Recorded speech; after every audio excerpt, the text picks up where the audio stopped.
Close your eyes. Not all the way. Not yet.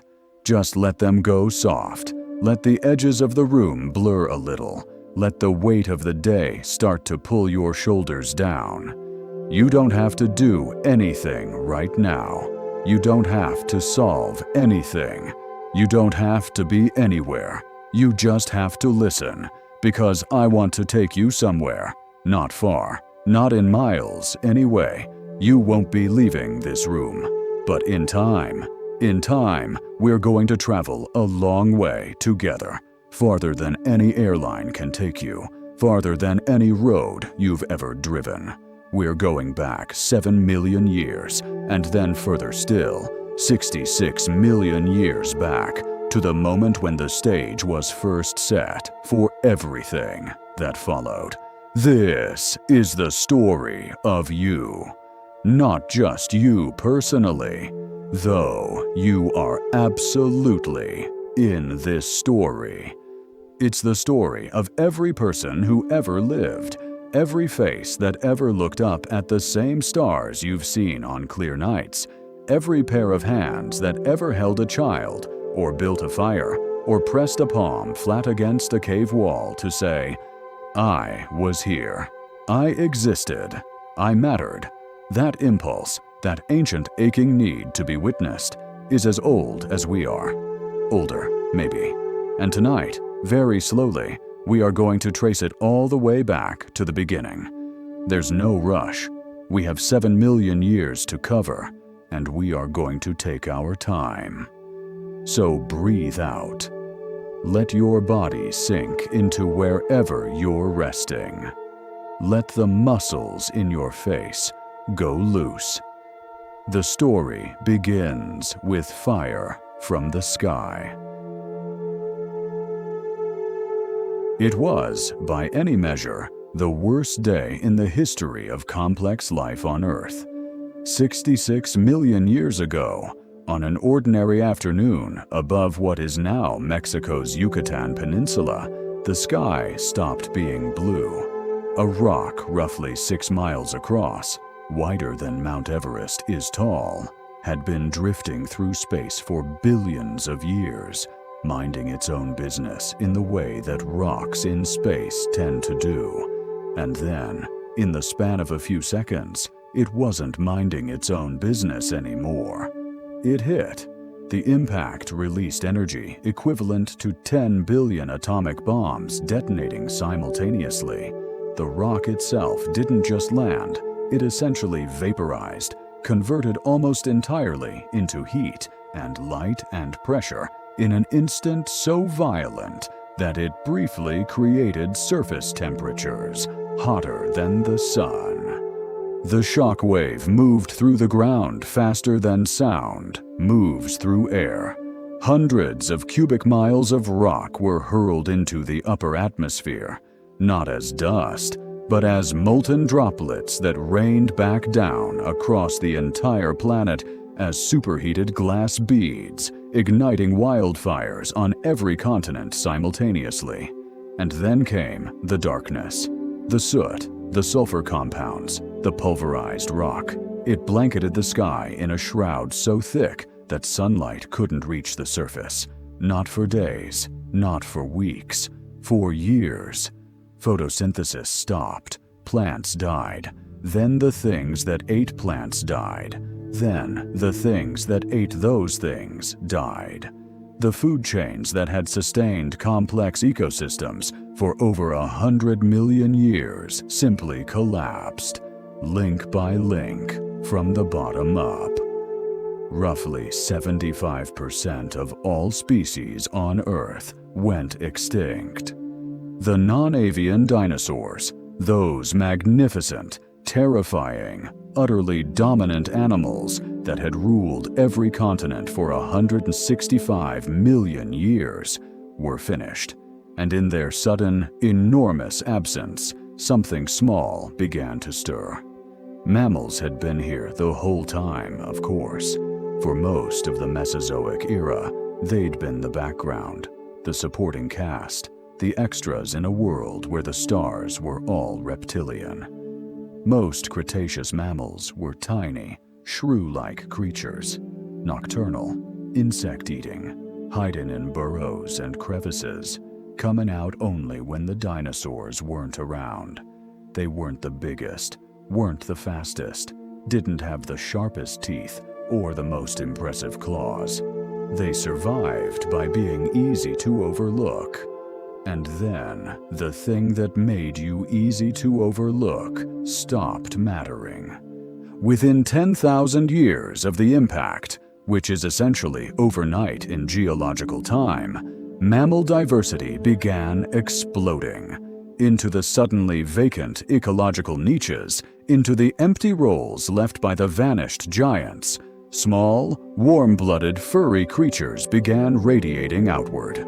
Some became large grazers, some became fierce predators, some learned to swim, or to dig, or to glide between trees, and some, the ones that matter most for our story, went up. They climbed. The earliest primates appeared around 65 million years ago, right there in the aftermath of the mass extinction, almost certainly taking advantage of the newly available forest ecosystems. They were tiny things. Most weighed under a pound. They had small, narrow faces and long, grasping toes. And they probably looked more like a cross between a shrew and a squirrel than anything you'd recognize as a relative. But they had two things that would change the world. The first was forward-facing eyes. Most mammals, horses, deer, rabbits, the vast majority of the order, have eyes positioned on the sides of their heads. This gives them near panoramic vision, a nearly 360-degree field of view that's extraordinarily useful for spotting predators approaching from any direction. It's a prey animal's gift, but it sacrifices depth perception. When your eyes face forward, their visual fields overlap. Your brain receives two slightly different images of the same scene, and, through a process called stereoscopic vision, calculates precise three-dimensional distance information from the differences between them. You can look at a branch 6 feet away and know, without thinking about it, exactly how far it is, within fractions of an inch.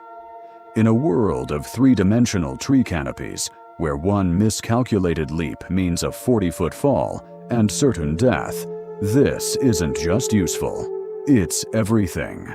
The earliest primates with better depth perception jumped more accurately, fell less often, survived more reliably. Generation after generation, the selection pressure was merciless and immediate. Over millions of years, primate visual processing became extraordinary, the most sophisticated depth calculation system in the mammalian world. We are, to this day, remarkably precise at judging distances. We can catch objects thrown at us. We can thread needles. We can read the subtle cues of another person's face from across a room. All of it traces back to tiny, terrified animals leaping between branches in Paleocene forests 60 million years ago. The second gift was even more transformative, and it came a little later, around 55 million years ago. Primates developed opposable thumbs, or more precisely, opposable digits, the ability to rotate the thumb so it can press against the other fingers, creating a precision grip rather than a simple power clench. Before this adaptation, tree climbing was a matter of hooking claws into bark, gripping with the whole hand as a unit, relying on strength rather than finesse. With opposable thumbs, suddenly a new world of manipulation opened up. You could pick individual fruits from a stem. You could strip bark away from a branch to get at the insects underneath. You could hold an object steady while you examined it from different angles. Hands, for the first time, became something more than locomotion tools. They became instruments of inquiry. Over the next 30 million years, primates diversified enormously. They spread across Africa, Europe, Asia, even North America, which was warmer and more tropical then, connected to the Old World by land bridges that no longer exist. They ranged from tiny nocturnal creatures no bigger than a mouse to animals the size of a large dog. Some stayed in forests, others began exploring woodland edges. They developed more complex social structures, longer childhoods, larger brains relative to their bodies.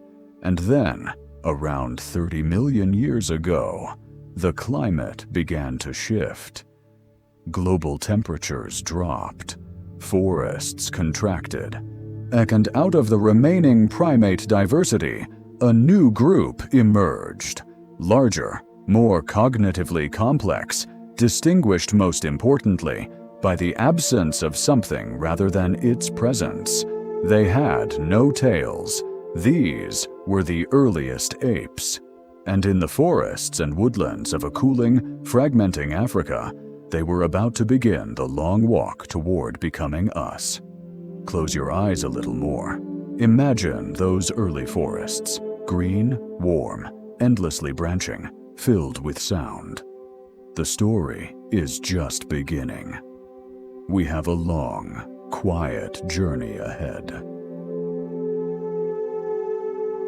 Picture the African continent as it was 10 million years ago. It doesn't look quite right, not the Africa you know. The Sahara doesn't exist yet. Where the Great Desert lies now, there are grasslands and shallow lakes, migration corridors stretching north to the Mediterranean. The continent is greener, warmer, more uniformly forested than today. And somewhere beneath that green, beneath those ancient soils, something is happening that will reroute the entire history of life. The ground is splitting open. The East African Rift System is one of the most consequential geological events in the story of our species. A massive crack propagating through the Earth's crust as two tectonic plates slowly pull apart. It's happening at the speed of fingernail growth, geologically speaking, but it's been going on for millions of years. And the cumulative effect is staggering. Mountains are rising along the rift's edges. Valleys are dropping thousands of feet below the surrounding plateau. The landscape is being remade from the inside out. And as those mountains rise along the eastern edge of the rift, they do something subtle but devastating to the climate east of them. They block moisture. Rain-bearing winds from the Indian Ocean now have to climb thousands of feet to get past the new highlands. As air rises, it cools. As it cools, it releases its moisture as rain on the windward, western slopes. By the time those winds crest the mountains and descend on the eastern side, they are wrung out, desiccated. The lush forests east of the rift begin to thin. First, the forests become woodlands, tall trees still, but with gaps between them. With open ground between the canopies, then the woodlands open further into savannas, scattered trees in a sea of grass, with long sight lines and seasonal extremes, wet seasons and dry seasons more pronounced than anything the forest apes had ever experienced. For most apes, this is catastrophic. Apes are forest specialists. They evolved in forests, for forests. Their food, fruits, leaves, soft plant material, is forest food. Their strategy for avoiding predators is forest strategy. Climb, hide, vanish into the canopy. In the open savanna, there is nowhere to hide. The grass is tall, but it is not a forest. The predators are different, bigger, faster, more numerous. Resources are scattered across vast distances, rather than clustered overhead. Most ape lineages retreat.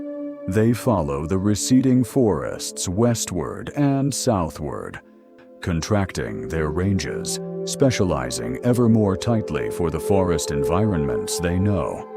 Their descendants are the chimpanzees, the bonobos, the gorillas, all of them still, to this day, primarily forest animals. But something remarkable happens on the eastern edge of this story. Some ape populations don't retreat, they stay. Maybe they're cut off by geography, a river, a mountain range, a band of open country too wide to cross. Maybe they simply stumble into a mosaic environment where forests and open woodlands and early grasslands all intermingle, where you can live in the trees but need to travel across open ground to get from one patch of forest to the next. Whatever the reason, they stay. And in staying, they face pressure unlike anything their ancestors experienced. They need to cover ground. Chimpanzees. When they come down from the trees and travel along the ground, move in what's called knuckle walking, a form of locomotion where the front limbs bear weight on the backs of the curled fingers. It works fine for short distances, especially in forest environments where you're mostly climbing and only occasionally walking. But it's metabolically expensive over long distances, and it's awkward. The arms, shaped for climbing and swinging, are working against their design when used for walking. The rift zone apes, the ones trapped in the transition zone between forest and open ground, face a simple, brutal equation over hundreds of thousands of generations. Those individuals who can cover open ground more efficiently will reach food faster, travel between forest patches more successfully, survive droughts better. Those who can't will fall behind. Selection pressure doesn't care about elegance. It doesn't care about comfort. It just measures who has more children.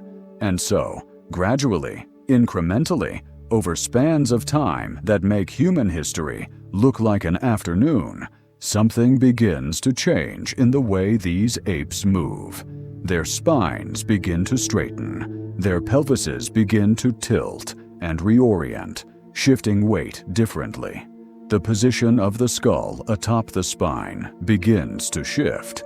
The hole where the spinal cord enters the brain case migrating from the back of the skull toward the center, the way it needs to be oriented if the head is going to balance on top of a vertical column rather than hang in front of a horizontal one. They are beginning, haltingly and imperfectly, to stand up. This is where we need to be careful about a common misunderstanding. Walking upright was not a solution that some genius ape invented. It wasn't a plan. It wasn't even, at first, clearly advantageous. Early bipeds were almost certainly slower than their knuckle-walking relatives over short distances, more exposed to predators, burning more energy per step than a properly optimized locomotion system would require. What bipedalism was, in those early millions of years, was a compromise, an awkward, energetically costly, predator-attracting compromise that nevertheless allowed these animals to survive in an environment that was killing off more specialized species. And in the long lottery of evolution, surviving long enough to have children is all that matters. The genetic evidence tells us that somewhere between 7 and 5 million years ago, the dates are still being refined. It's still debated. The lineage leading to humans and the lineage leading to chimpanzees definitively separated. Not cleanly, not all at once. Speciation is messy. For hundreds of thousands of years before the final split, there may have been populations that occasionally interbred when they met. Hybrid zones where the emerging human lineage and the emerging chimpanzee lineage blurred together at the edges. But the split happened, and after it, two very different evolutionary experiments began running in parallel. On the western side of the rift, in retreating forest, the ancestors of modern chimpanzees and bonobos continued down a path of forest specialization. They became extraordinarily good at what they did. And they are still extraordinarily good at it. Chimpanzees today are arguably more intelligent than our ancestors were 5 million years ago. On the eastern side, in the fragmented, uncertain landscape of woodlands and emerging grasslands, something else was beginning. Something that didn't have a name for itself, couldn't know what it was becoming, had no inkling that its descendants would one day build cities and write books and look back across the gulf of deep time, trying to reconstruct this exact moment. Something was trying to stand up. Let those images settle. The splitting ground, the retreating forests, the small, upright, uncertain figures picking their way across open ground between patches of trees. The stars overhead, different constellations, the planet in a different position in its long galactic orbit, but the same stars, burning with the same fire. We'll stay here a moment. Let your breathing slow. In 2001, a graduate student named Ahunta Jimdumalbaye was walking through the Jurab Desert in Chad, a place so remote and so searingly hot that fieldwork is possible only for a few weeks of the year, when he noticed something half buried in the sand at his feet. It was a skull, not the skull of a goat or a cow, not the skull of some identifiable modern animal. Something older, something different. He picked it up carefully, turned it over in his hands, and felt the particular quality of stillness that comes when you're holding something that has been waiting a very long time to be found. The skull was eventually named Sahelanthropus chadensis. Its nickname, Tumai, comes from the local Dazaga language and means hope of life, a name given to children born just before the dry season, when survival is uncertain. The scientists who named it felt the name was fitting, because Tumai, dating to somewhere between 6 and 7 million years ago, may be the oldest member of our lineage yet discovered. Maybe. The debates continue, as they always do at these edges, where the fossil record is sparse and the stakes, evolutionary, philosophical, cultural, are enormous. But here is what we know.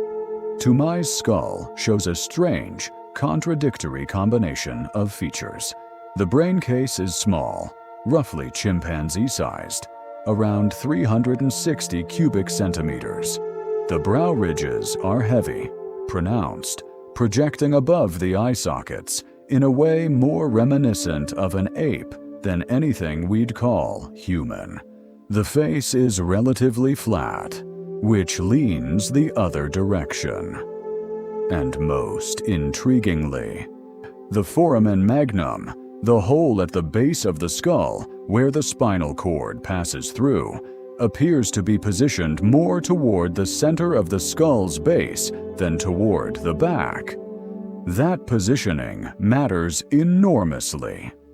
In animals that walk on all fours, the foramen magnum is at the back of the skull. The spine runs roughly horizontal, attaching to the skull at its rear. In animals that walk upright, The spine runs vertical, and it attaches at the base of the skull, near the center, the way a flagpole attaches to the center of its base. Toumai's foramen magnum positioning suggests, tentatively, that this creature may have walked upright, or at least more upright than its predecessors. We don't have leg bones. We don't have a pelvis. We are reading the whole story of how this animal moved from a single data point in a skull. And that is the maddening, beautiful reality of paleoanthropology. We work with fragments and inferences and probabilities, always knowing that the next discovery could overturn everything we thought we understood. A few hundred miles east, and a few million years later, the picture becomes a little clearer.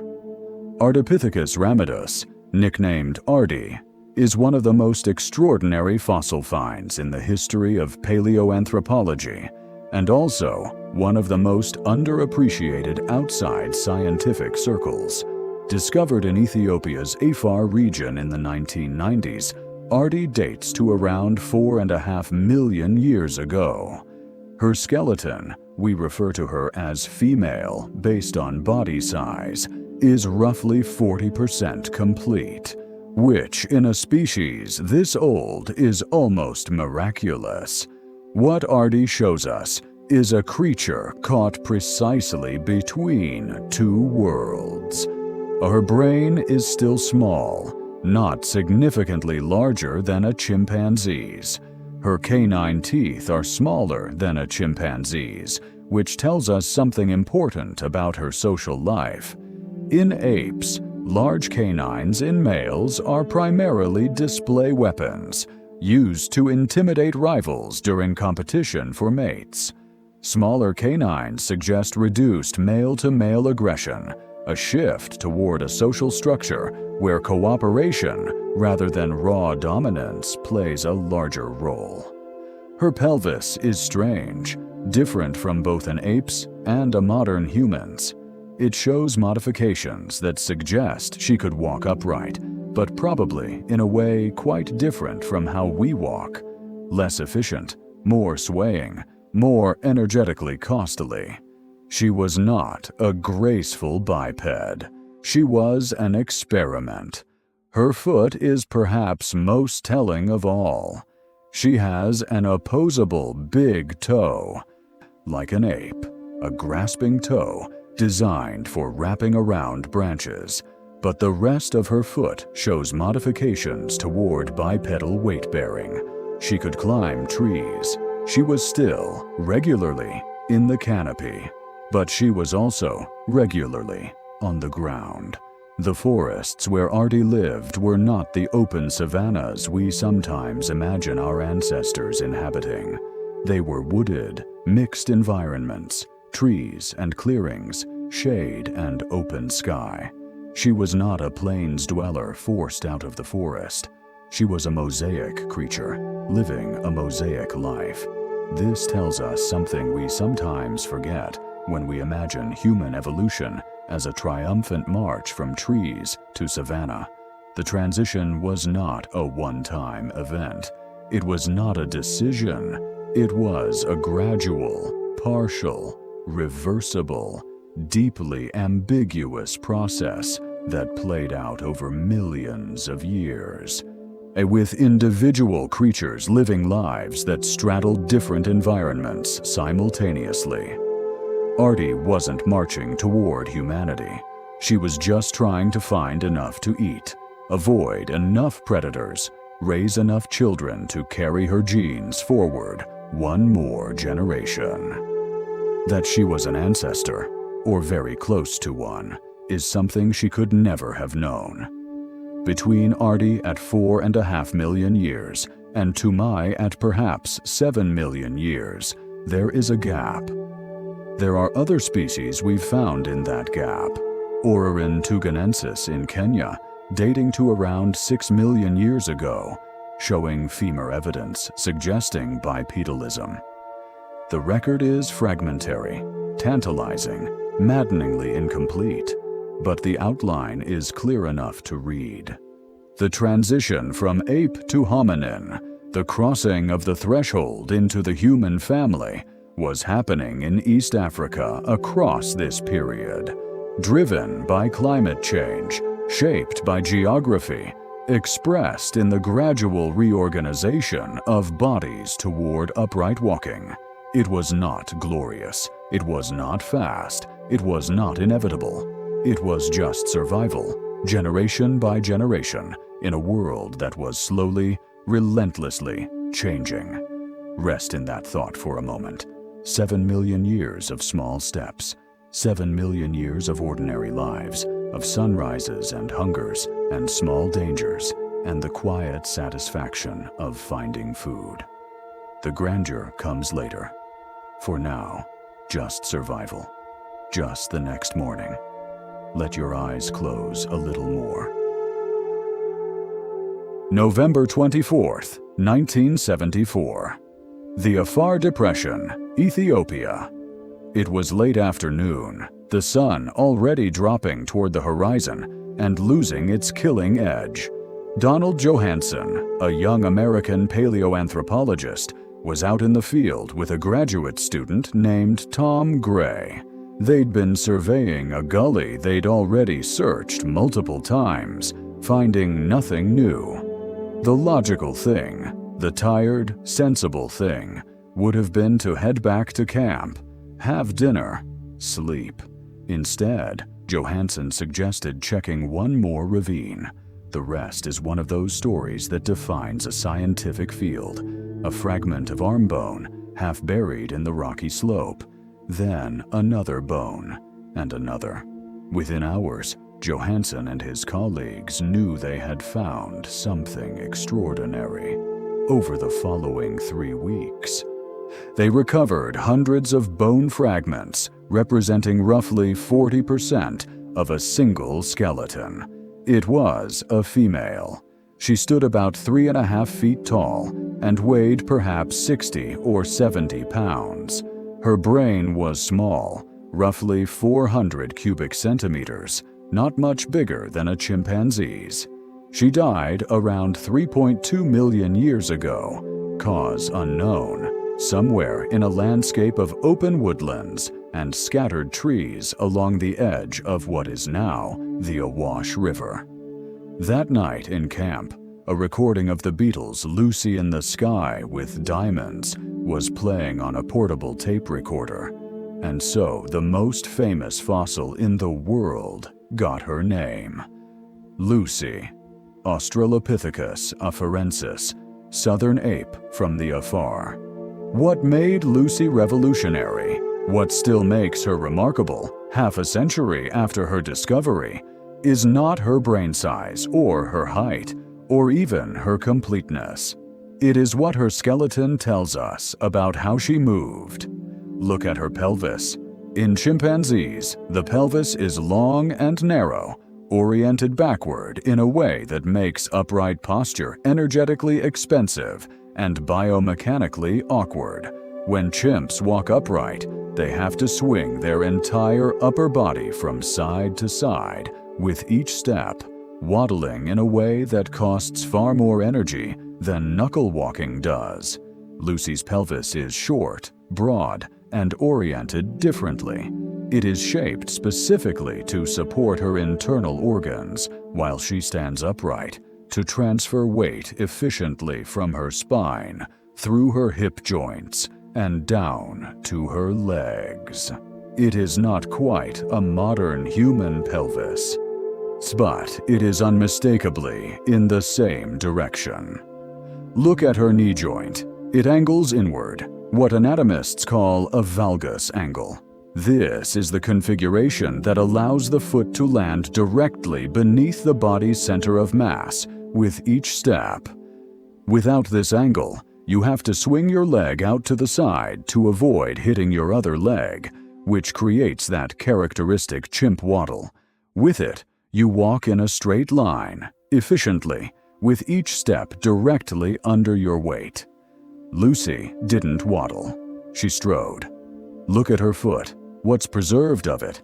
The big toe points forward, parallel to the other toes, not spread out to the side, the way a grasping ape toe does. She could not grip branches with her feet. She had traded that away. And yet her arms are still relatively long.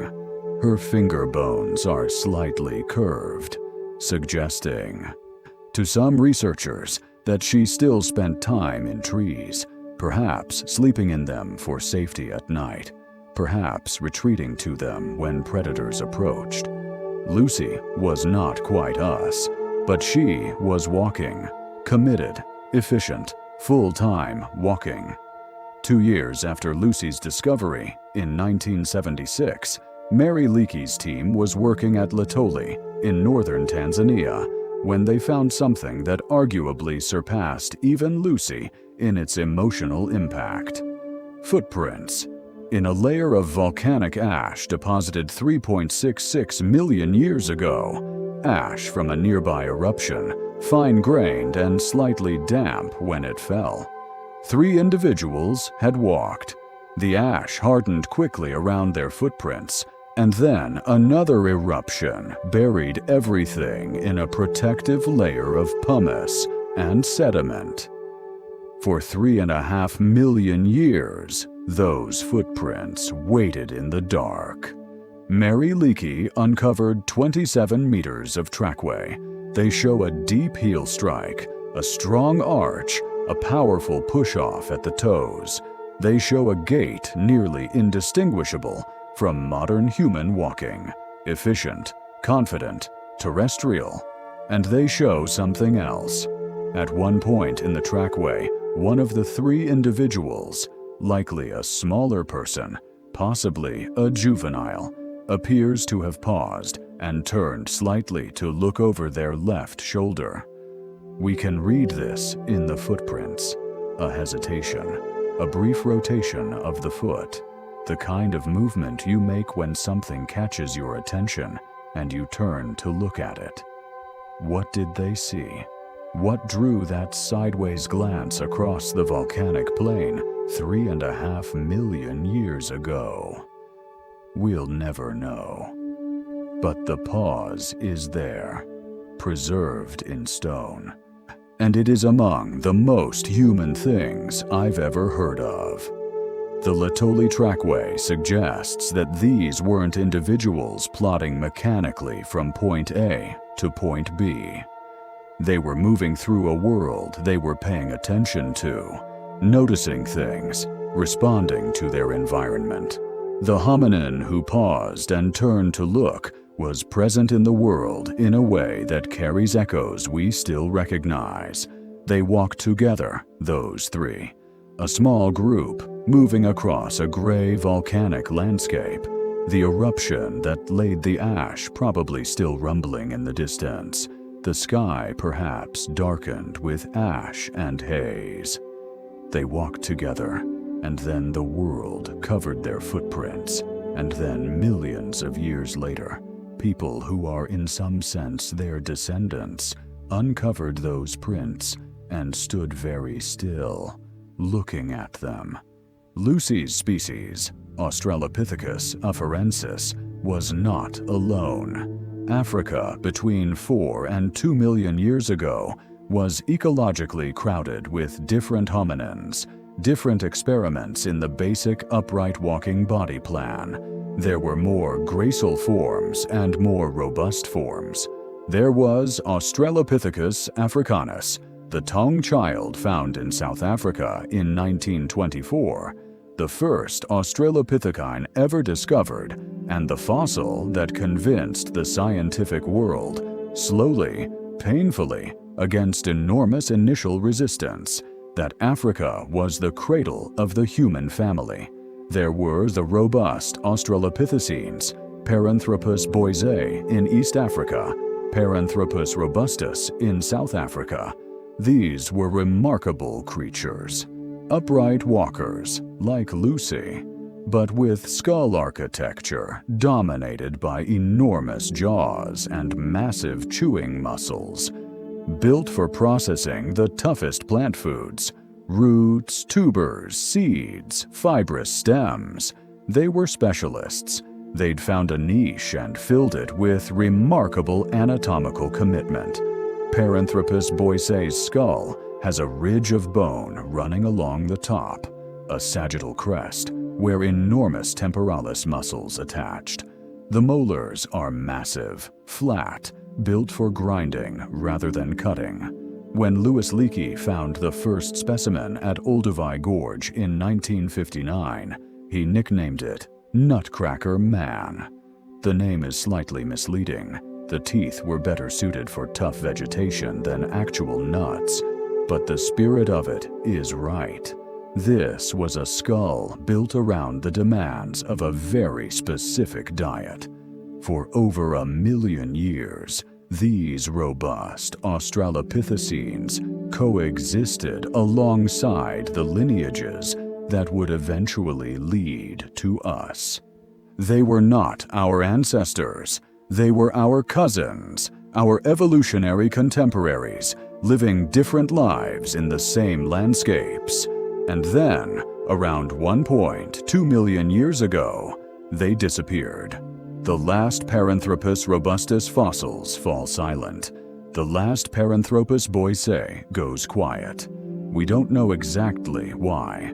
Climate change almost certainly played a role. The resources they depended on becoming increasingly unreliable. Competition, possibly. Bad luck, perhaps. Small populations in stressed environments can be wiped out by events that a larger, more adaptable species might weather. The robust Australopithecines had their million-year run, and they are gone. But in the lineages alongside them, something was changing.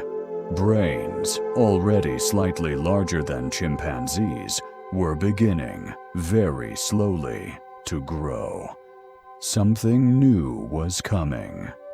Let that settle. The footprints at Letoli, the pause, the sideways look, the shared world of hominins we've already lost. Rest in the quiet of it. 2.5 million years ago, somewhere in East Africa, something unprecedented happened. A hand picked up a rock, and then, deliberately, with intention, with a mental model of what the result would be, that hand raised another rock and struck the first one at a precise angle with a controlled amount of force in exactly the right place. A flake came off, sharp on both edges, useful. This moment, we'll never know exactly when or where it happened, or whose hands were involved, represents the crossing of a threshold that no animal had crossed before. Not tool use. Plenty of animals use tools. Chimpanzees fish for termites with modified sticks. Crows fashion hooks. Sea otters use rocks to crack shells. Tool use is widespread in the animal kingdom. Ancient. Unremarkable. This was something different.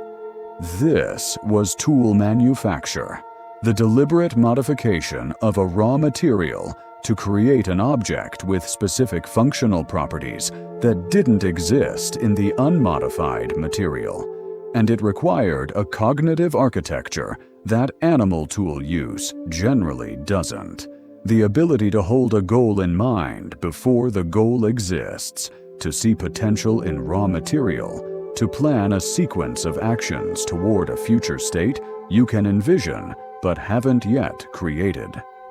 The species we associate most closely with these earliest manufactured stone tools is Homo habilis, Handyman, named for those remarkable retooled hands.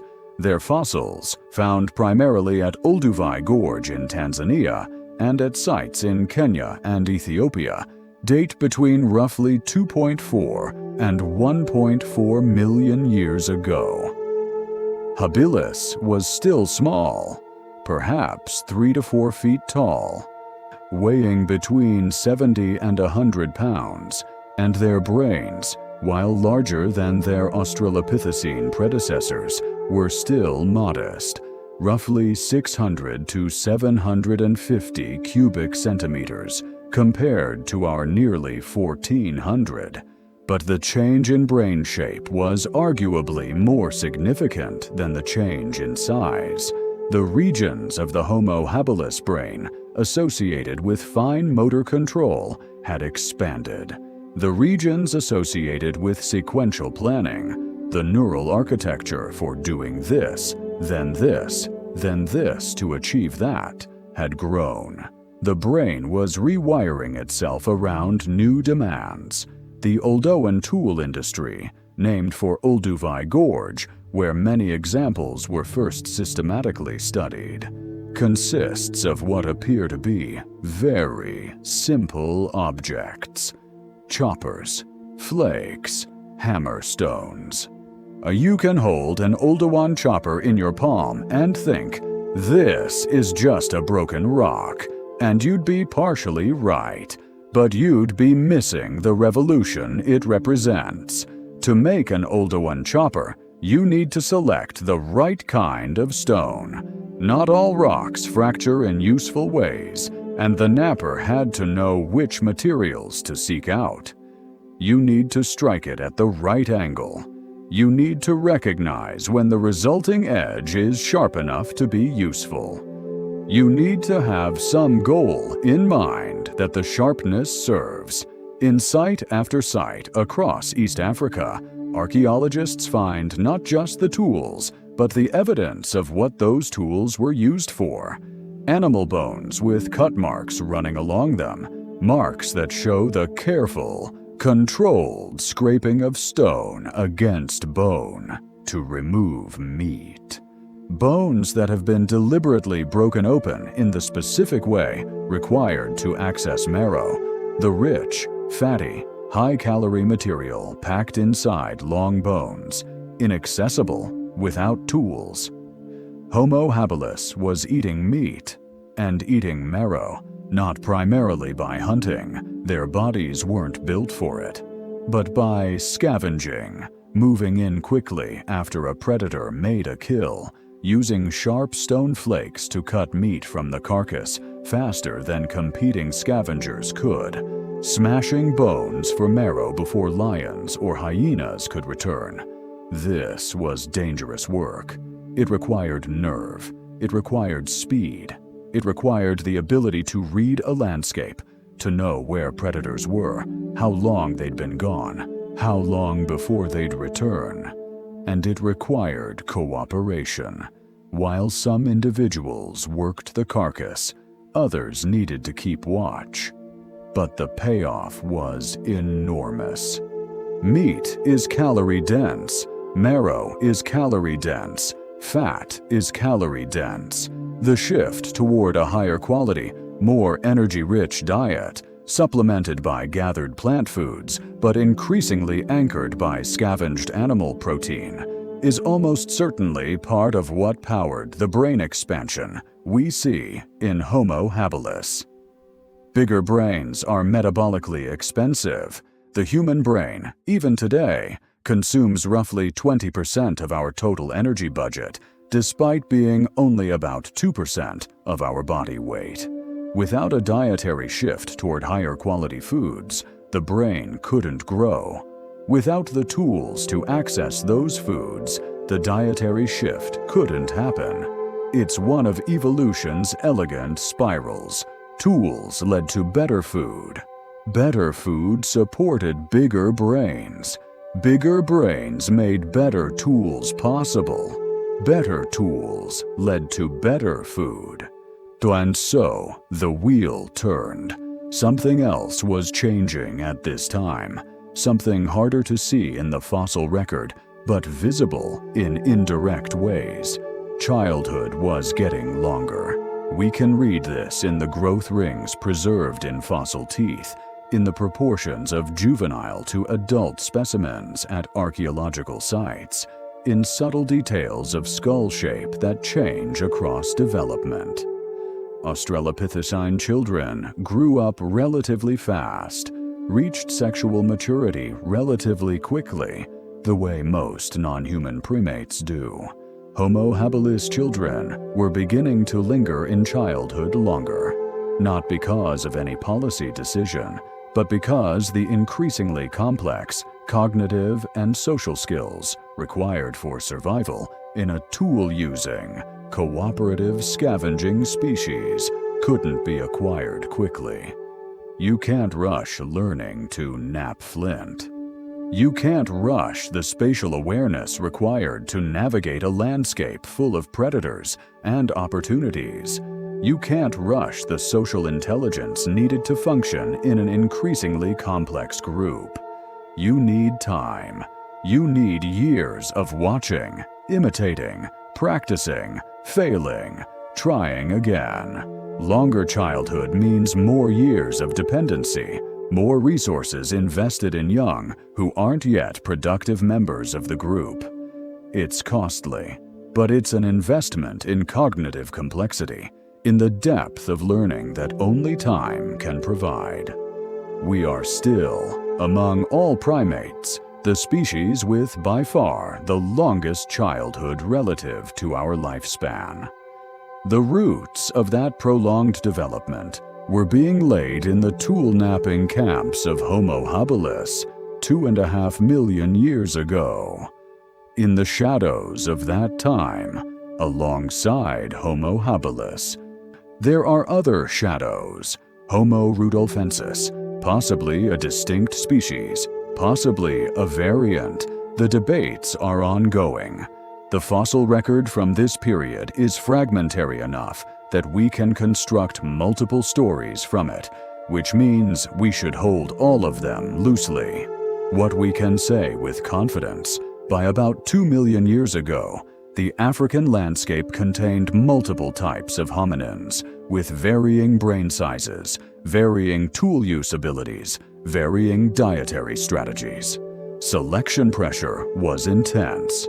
Climate instability was driving cycles of forest contraction and expansion, grassland increase and decrease, resource boom and bust. And out of this churning experiment, something was about to emerge that would leave Africa for the first time. Sleep is close. Let the images slow. A pair of hands holding a sharp-edged flake, turning it over, feeling the utility of it, the quiet satisfaction of a problem solved. The first morning in the long history of technology. Rest now. By 1.9 million years ago, something new had appeared in Africa. Taller, longer-legged, more muscular, with a brain roughly twice the size of the Australopithecines, pushing toward 800 or 900 cubic centimeters, and a face that, while still not modern, had begun losing some of the heavy prognathism of earlier hominins, beginning a slow, million-year journey toward something we might find recognizable across a fire. Homo erectus, upright man, was not just an evolutionary step. In many ways, it was an evolutionary leap. The most perfect illustration of what Homo erectus was is a skeleton found in 1984 along the western shore of Lake Turkana in Kenya by a team led by Richard Leakey and Meave Leakey. The specimen is known as the Turkana boy, or sometimes the Nariokotame boy, for the locality where he was found. He died somewhere between 8 and 12 years old. The age estimate is itself a point of scientific debate, roughly 1.5 million years ago.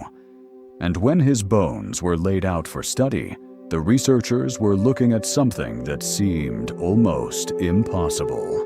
From the neck down, his skeleton was largely modern, not identical to ours. The proportions weren't quite right.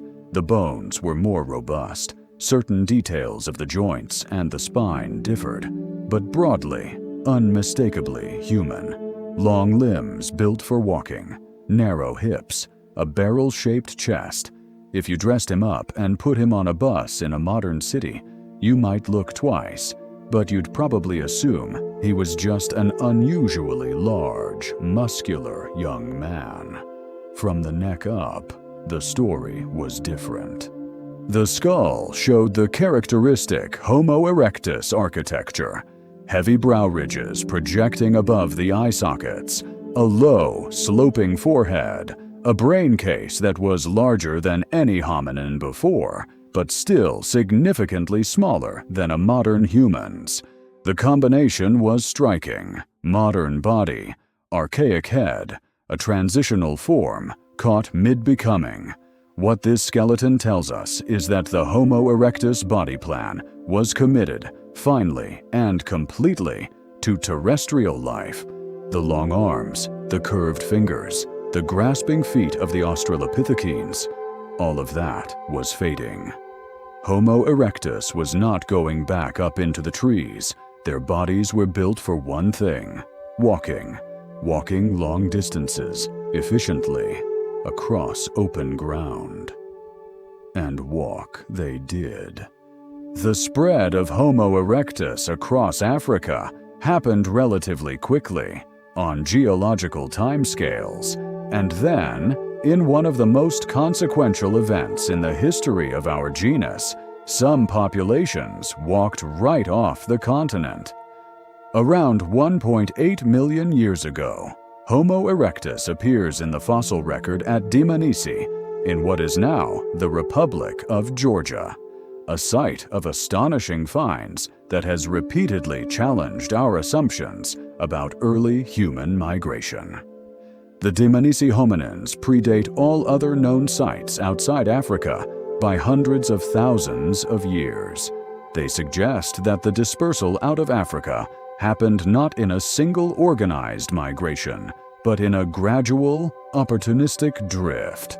Small groups following game herds and seasonal resources, pushing slightly farther with each generation than their parents had gone, with no awareness that they were doing anything remarkable. From the Caucasus, Homo erectus populations spread east and west simultaneously, west into Europe, though they wouldn't establish a strong European presence for some time, likely due to the more challenging climate. East across the vast land bridges and narrowing straits of what is now the Middle East and Central Asia, and from there into the Indian subcontinent, Southeast Asia, and eventually the archipelagos of Indonesia. In 1891, the Dutch physician Eugène Dubois found bones in Java, the femur, skullcap, and teeth of what he named Pithecanthropus erectus, Java man. He had found a Homo erectus specimen nearly 1 million years old, nearly 10,000 miles from the African sites where the species began. The scientific establishment didn't believe him at first. It took decades and dozens of subsequent finds to convince the world. In the 1920s and 1930s, excavations at Zhoukoudian Cave near Beijing uncovered Peking man, another Homo erectus population, this one living in northern China, adapting to the cooler, more seasonal conditions of East Asia. And at Zhoukoudian, something extraordinary was preserved in the layers of occupation debris. Ash, controlled fire sites used repeatedly over thousands of years. Fire changes everything, not just practically, though the practical benefits are transformative. Warmth in cold climates, light in dark caves, protection from predators. No large predator willingly approaches a controlled fire, and the ability to cook food, which matters enormously. Cooked food is easier to digest, which means your gut extracts more calories from the same amount of food. which means you have more energy left over for the energetically expensive business of running a large brain. Some researchers, particularly primatologist Richard Wrangham, have argued that cooking was not merely an advantage, but a prerequisite for the brain expansion we see in Homo erectus. The relatively smaller gut and larger brain of Homo erectus compared to earlier hominins could, in this view, be explained by cooking. A smaller gut is sufficient when food is pre-digested by heat, and the energy savings from reduced gut size could be redirected to brain tissue. It's a hypothesis, not a proven fact, and the debate is lively, but it captures something real about the revolutionary nature of controlled fire. But beyond the practical, beyond the calories and the warmth and the predator deterrence, fire did something to human social life that is harder to measure and perhaps even more important. It extended the day. Before fire, when night came, activity stopped.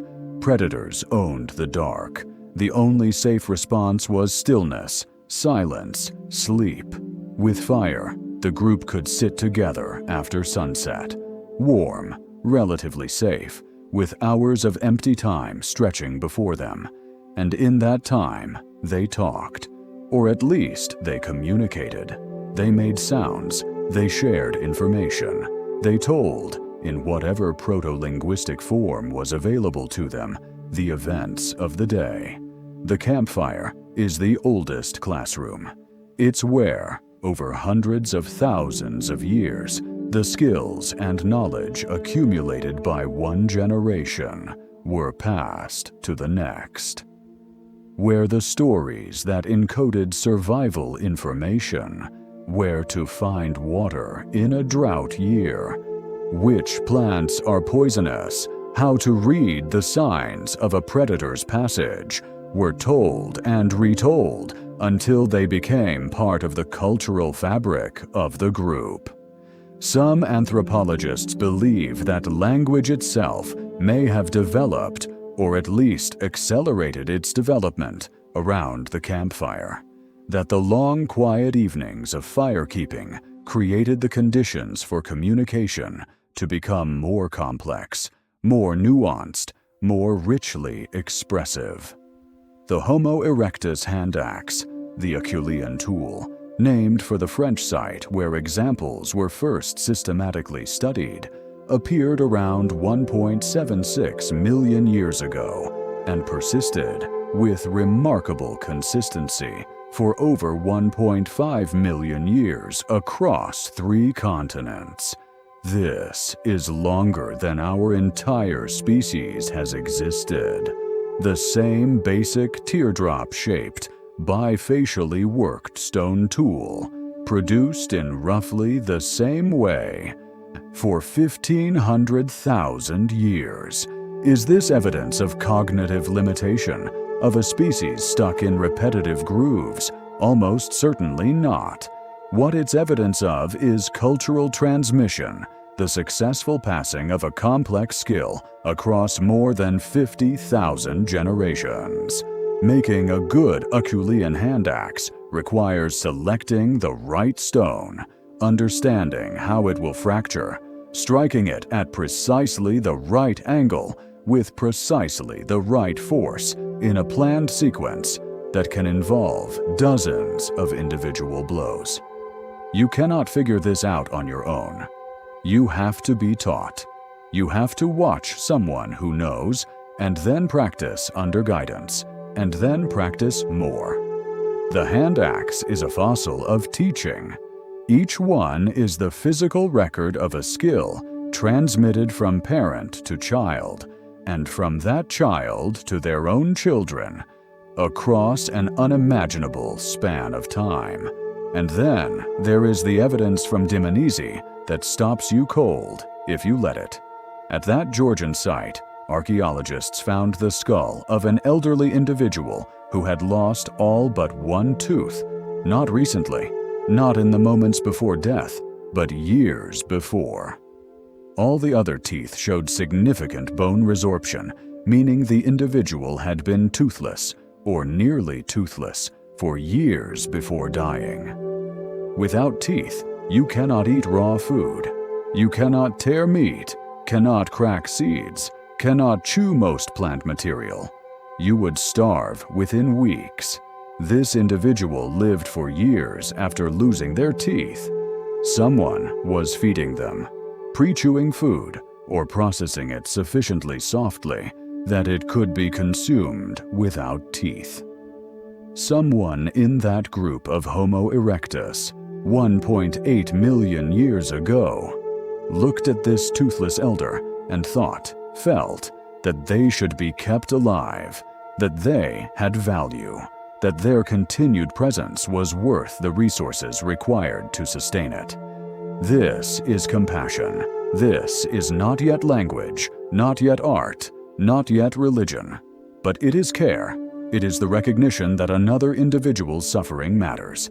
It is, quietly, a kind of humanity. Let that settle as sleep comes closer. The fire against the dark. The elder who was fed. The hand axe carried for a lifetime and then left on the ground. The first footsteps out of Africa. So many lifetimes. So much quiet history. Rest. Close your eyes and imagine winter. Real winter, not the inconvenient, slushy, temporarily uncomfortable winter of a modern city, but winter in Ice Age Europe 40,000 years ago. The glaciers have come south again, as they do in cycles, as they have done for hundreds of thousands of years. The ice sheets covering Scandinavia and the Alps extend farther than they will during any winter you've ever lived through. The North Sea is dry land.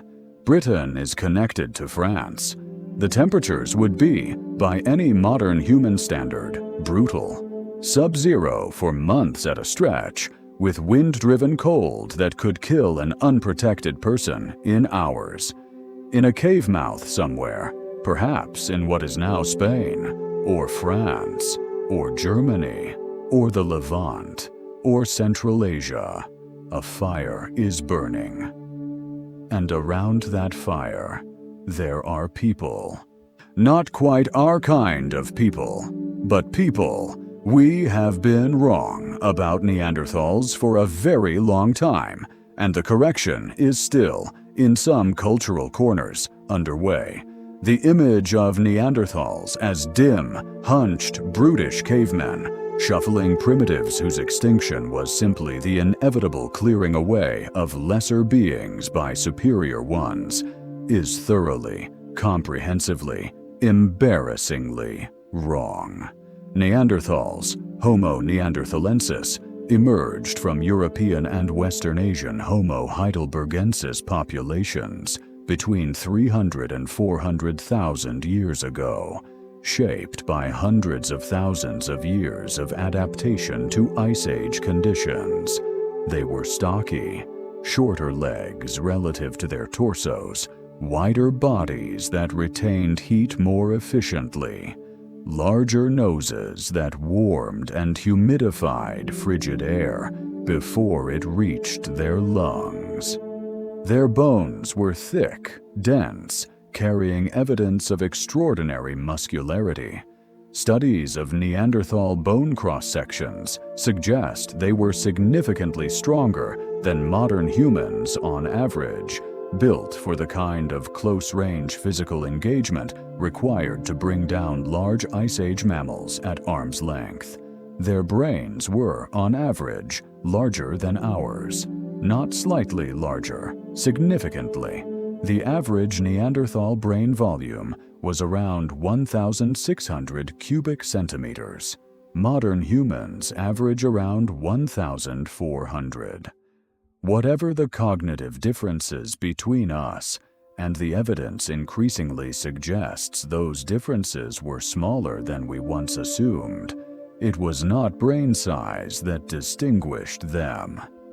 Their tools, the Mousterian industry, named for a site in France, were sophisticated. Not Oldowan simple, not even Acheulean simple. And Neanderthals used a technique called Levallois technology, in which a stone core was carefully, deliberately prepared, shaped in advance, so that a specific, standardized, highly usable flake could be struck from it in a controlled way. This requires planning. It requires the ability to visualize the finished flake before it exists, to prepare the core precisely for that eventual removal. It is manufacturing. More than that, Neanderthals created composite tools. Spear points were hafted onto wooden shafts using birch bark pitch, an adhesive created by carefully heating birch bark to a specific temperature range, extracting the tar, and using it to bind stone to wood. The process requires controlled fire, precise temperature management, and a specific technique that has to be taught and learned. It is chemistry. Early, intuitive, practical chemistry, but chemistry. Their diet was primarily large game: mammoth, woolly rhinoceros, cave bear, reindeer, bison, brought down through close-range hunting techniques that left the characteristic injury signatures of people who regularly wrestled and stabbed enormous, dangerous animals at very close range. The bone trauma patterns in Neanderthal skeletons match most closely, in modern literature, to rodeo riders, people who regularly get thrown off and gored by large animals at close quarters. They were extraordinarily brave or extremely pragmatic about risk, or both. And then there is the evidence that required the scientific community to fundamentally revise its picture of Neanderthal cognitive life. Burial. From at least 100,000 years ago, Neanderthals were deliberately, intentionally burying their dead, not abandoning bodies, burying them, digging or using natural depressions, placing bodies in specific positions, in some cases including what appear to be grave goods.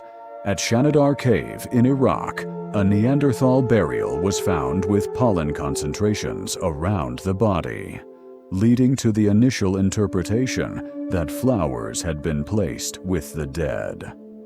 The flower burial interpretation has been disputed in subsequent decades, with some researchers attributing the pollen to natural accumulation or small burrowing animals. But burial itself, the intentional interment of the dead, is documented at multiple sites with strong enough evidence to be beyond reasonable doubt. What does burial mean? At minimum, it means awareness of death as a concept separate from individual dying. The ability to think about mortality in the abstract. To recognize that this particular individual who was here is now not here, and that this fact matters in some way that requires a response. It means emotional bonds strong enough to prompt action in the face of loss. It may mean, though we cannot know, something like grief. At multiple sites, there is also evidence of ochre, red iron oxide pigment, associated with Neanderthal activity. Ochre has no nutritional value. It has no obvious practical utility in most contexts where it appears. It is used for marking objects, marking bodies, marking surfaces. The use of pigment is almost universally considered a marker of symbolic thought, the ability to let one thing represent another, to invest objects or colors or patterns with meaning. In 2018, a study published in Science reported dates from 3 cave sites in Spain: La Pasiega, Maltravieso, and Ardales, showing that the cave paintings and markings at these sites predate the arrival of anatomically modern humans in Europe by at least 65,000 years. The only humans in Europe at that time were Neanderthals. The art, red and black geometric patterns, hand stencils, dots, was made by Neanderthals. They made art. They cared for their sick and injured too. The Neanderthal fossil record shows individuals who survived for years with debilitating injuries, severe arthritis, broken limbs that had healed but would have prevented normal locomotion, injuries that would have made independent foraging impossible. Like the toothless elder at Dmanisi, these individuals were kept alive by their communities. They were fed. They were, presumably, cared for. When anatomically modern humans first arrived in Europe, beginning around 45 to 40,000 years ago, from Africa via the Levant, they met Neanderthals. This is one of the most consequential meetings in human history, and we know from the genetic evidence preserved in modern human DNA what happened. They interbred. Not once, not in a single, isolated encounter. The genetic signatures suggest multiple sustained periods of contact over tens of thousands of years. Modern humans of non-African descent carry, on average, between 1 and 2% Neanderthal DNA. Some individual variants carry even more. These aren't random fragments, they are functional gene sequences, many of them involved in immune response, in skin and hair characteristics, in metabolic processes. The Neanderthal genes we carry are, in many cases, still doing useful work. By about 40,000 years ago, the Neanderthals were gone as a distinct population. Their range had contracted, their numbers had declined. Whether competition with modern humans played a role, almost certainly. Whether disease played a role, possibly, perhaps significantly. Whether climate instability disrupted the ecosystems they depended on, probably. But they weren't simply erased. They are still here, in fragments, in the genome of every non-African person alive today. They became part of us. Their immunological adaptations help us fight diseases. Their cold climate physiology contributed something to our own adaptability to northern latitudes. The last Neanderthal who ever lived will never know their name, never know their face, died in some corner of Europe or Western Asia, perhaps as recently as 35,000 years ago.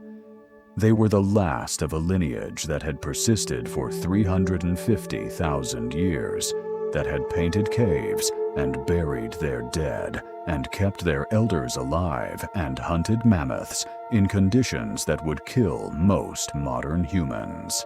They deserved better from history than the reputation they were given. And slowly, very slowly, discovery by discovery, history is revising its judgment. Let them rest now, those patient, strong, careful people. Let them rest. There is a cave in the Altai Mountains of Siberia, in a region where Russia, China, Mongolia, and Kazakhstan nearly converge. It is called Denisova Cave, named for an 18th century hermit who supposedly lived there. For most of modern history, it was notable mainly for being a cave, a place where shepherds sheltered their flocks during storms, where occasional archaeologists came to dig and found evidence of human occupation going back tens of thousands of years. In 2008, a team from the Max Planck Institute for Evolutionary Anthropology was excavating in the cave when they found something that looked, to the naked eye, entirely unremarkable. A fragment, a single fragment of a finger bone, from the smallest finger, belonging to a juvenile individual who had died perhaps 50,000 years ago. What made this fragment remarkable was not its appearance, but what it contained. Ancient DNA. The cold, dry conditions of the Altai had preserved genetic material through the millennia with extraordinary fidelity. The Max Planck team extracted, sequenced, and analyzed the DNA and found something that stopped them cold. This was neither Homo sapiens nor Neanderthal. This was a third human species, previously completely unknown to science, living in the same region and the same time period as both of the others. They named them Denisovans, after the cave. What we know about Denisovans from physical remains is almost nothing. A finger bone, a few teeth, a piece of skull, a jawbone found separately in Tibet, a handful of other fragments. From these, we can say that they were large. The teeth are bigger than those of modern humans or Neanderthals, and that's roughly the limit of what the physical evidence tells us. But the genetic evidence tells a different story, a richer, stranger, more far-reaching story. Denisovans are genetically distinct from both Neanderthals and modern humans, representing a separate lineage that diverged from the Neanderthal lineage somewhere around 400,000 years ago. They apparently spread across a vast swath of Asia, from Siberia in the north, suggested by the cave, to Southeast Asia, and possibly the islands beyond. We know this last part not from fossils in Southeast Asia, which have not been found, but from the living descendants of those encounters. Modern Melanesian populations, the peoples of Papua New Guinea and surrounding islands, carry between 4 and 6% Denisovan DNA. Aboriginal Australians carry similar amounts. Some East Asian populations carry smaller but detectable quantities. This means that as modern humans moved through Southeast Asia on their way to Australia and the Pacific, they encountered Denisovans, and they interbred, repeatedly, significantly, across a large geographic range. Those hybrid children survived and thrived, and their descendants carried Denisovan gene sequences forward into the present. Among the most remarkable of those inherited sequences, a variant of the gene EPAS1, which regulates the body's response to low oxygen levels, found in high concentrations among Tibetan populations today.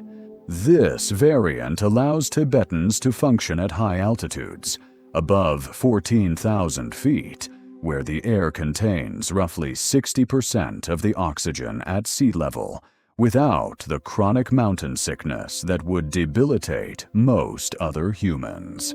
It's an extraordinary adaptation, and it's Denisovan in origin. The Tibetan ancestors who first encountered these high plateaus seem to have interbred with Denisovans who had already adapted to altitude over hundreds of thousands of years and inherited the genetic tools they needed to survive. That adaptation, encoded in ancient DNA, carried from a vanished people through hybridization into the gene pool of modern Tibetans, is still working right now in the bodies of millions of people living on the roof of the world. There is something deeply moving about this, if you let yourself feel it. A people who left no art we've found, no monuments we can visit, no continuous cultural tradition we can trace, but who are nonetheless present in the most intimate possible way in the biology of living human beings.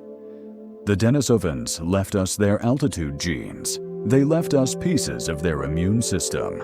They left us, in the genome, fragments of 50,000 years of separate evolution.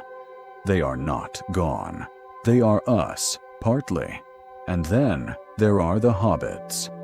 On the Indonesian island of Flores in 2003, a team of Australian and Indonesian archaeologists was excavating in a cave called Liang Bua when they found something that took several moments to believe. An adult hominin skeleton, complete enough to be certain of its proportions. An adult skeleton belonging to an individual who stood approximately 1 meter tall.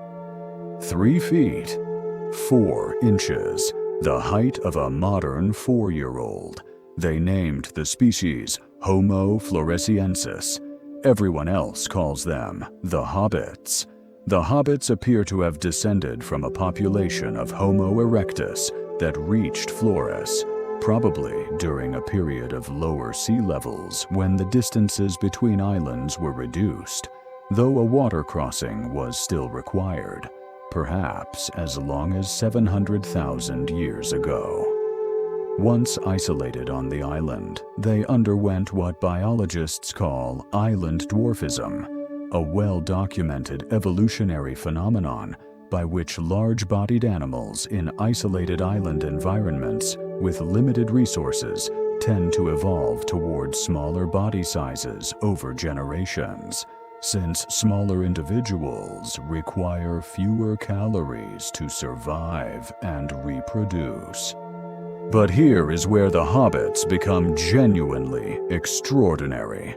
Despite their tiny stature and a brain size of only around 400 cubic centimeters, roughly the size of a chimpanzee's, they made stone tools. Complex stone tools, including some remarkably refined points. They apparently hunted the pygmy stegodon elephants that shared their island home, which required coordination and planning. They controlled fire. They appear, from everything we can determine, to have been cognitively capable despite their small brains. This challenges one of our most basic assumptions about the relationship between brain size and intelligence, and it should. Brain size is a crude proxy for cognitive capacity at best. What matters is organization, connectivity, the specific architecture of neural circuits, not raw volume. The Hobbits appear to have packed a surprising amount of cognitive capability into a very small space. They survived until approximately 50,000 years ago, perhaps more recently. During that long period, they lived on their island, evolving in isolation, developing their own solutions to their own problems, completely unaware of the larger human story unfolding on the continents beyond the sea. What would it have been like to meet them? To encounter, on a remote Indonesian island, people who were unambiguously human in many ways, using tools, controlling fire, probably communicating in complex ways. But who stood at your waist? We'll never know. By the time European colonizers reached Flores, the Hobbits had been gone for tens of thousands of years. But interestingly, the indigenous people of Flores, the Naj, have traditional stories of small forest people, Ebu Gogo, grandmother who eats everything, mischievous, quick-moving, human-shaped but small, who lived in the forest and occasionally had unsettling encounters with normal-sized humans. These stories cannot, of course, be taken as historical evidence of contact. Folklore accumulates in ways we don't fully understand, but it's a thought to carry with you into sleep.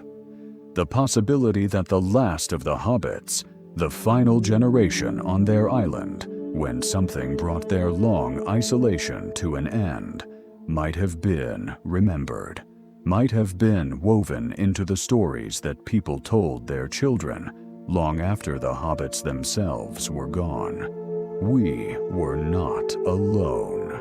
We have never in our history been alone in the world. Let that be a comfort, not a strangeness, as sleep comes. 74,000 years ago, the world ended.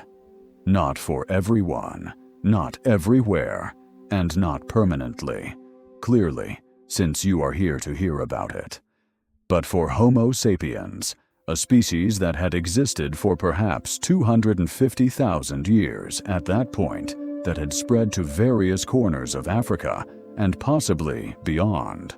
What happened in the middle of what is now Lake Toba in Sumatra, Indonesia, came very close to being the end. A supervolcano erupted, not a large volcanic eruption, not even a very large volcanic eruption. The Toba eruption was the largest volcanic event in the past 2 million years, and possibly the largest in the last 20 million.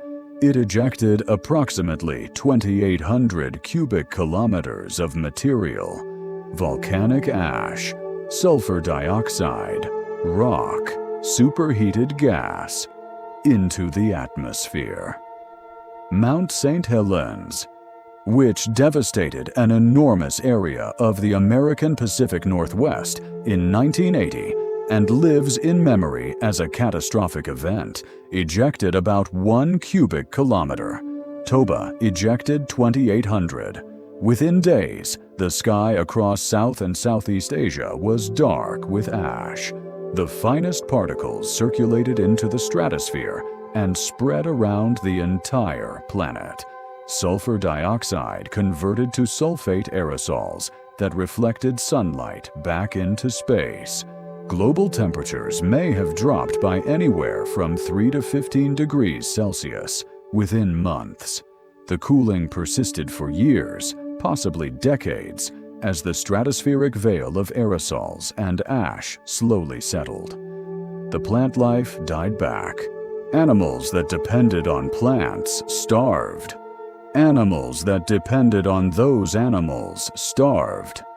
Water sources became choked with ash, toxic with sulfur compounds. The African landscape, where most Homo sapiens lived, became, for years, profoundly inhospitable. Genetic studies of modern human populations tell a stark story about what followed. When researchers analyze the patterns of genetic diversity in human populations around the world, they find that all living humans share a surprisingly recent common ancestor, and that at some point in the past, the effective human population crashed to an extremely small number. Estimates vary. Some analyses suggest the breeding population may have dropped to as few as 3,000 to 10,000 individuals. Some models suggest even lower, perhaps just a few thousand adults scattered across Africa in small, isolated groups, clinging to the refuges where resources survived. We came, in the language of genetics, through a bottleneck, a narrow passage in our genetic history through which nearly everything was lost, and only what made it through that passage persists in any human alive today. Every person on Earth is descended from the survivors of Toba, or more precisely, from whatever caused the near extinction of our species around that time. Whether Toba itself was the primary cause, or whether multiple factors converged, the genetic signal is clear. We almost weren't here. Think about that for a moment.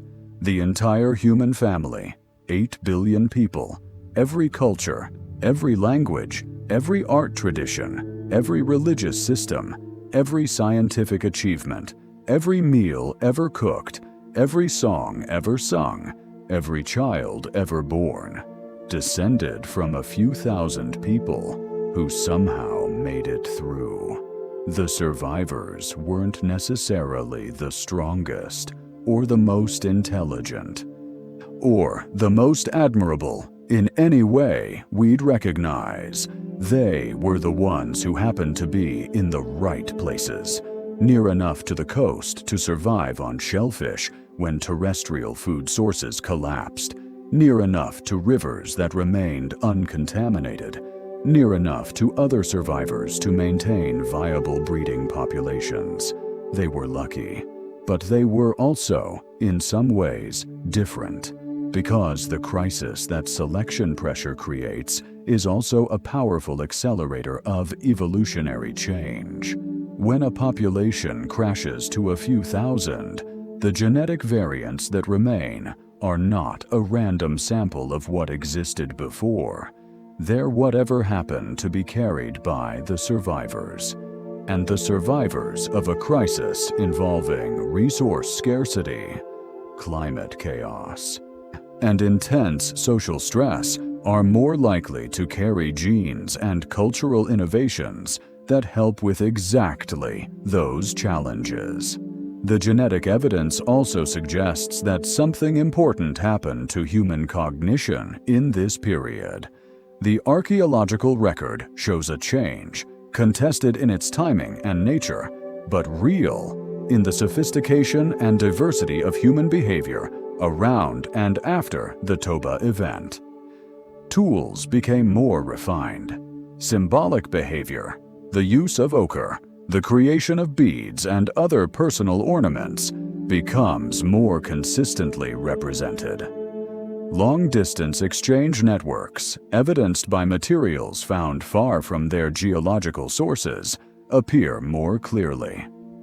It's as if the crucible of near extinction concentrated something, as if the survivors, the small groups who made it through the dark years, emerged on the other side with a cultural and cognitive toolkit that was somehow richer, more flexible, more capable of generating novelty than what existed before.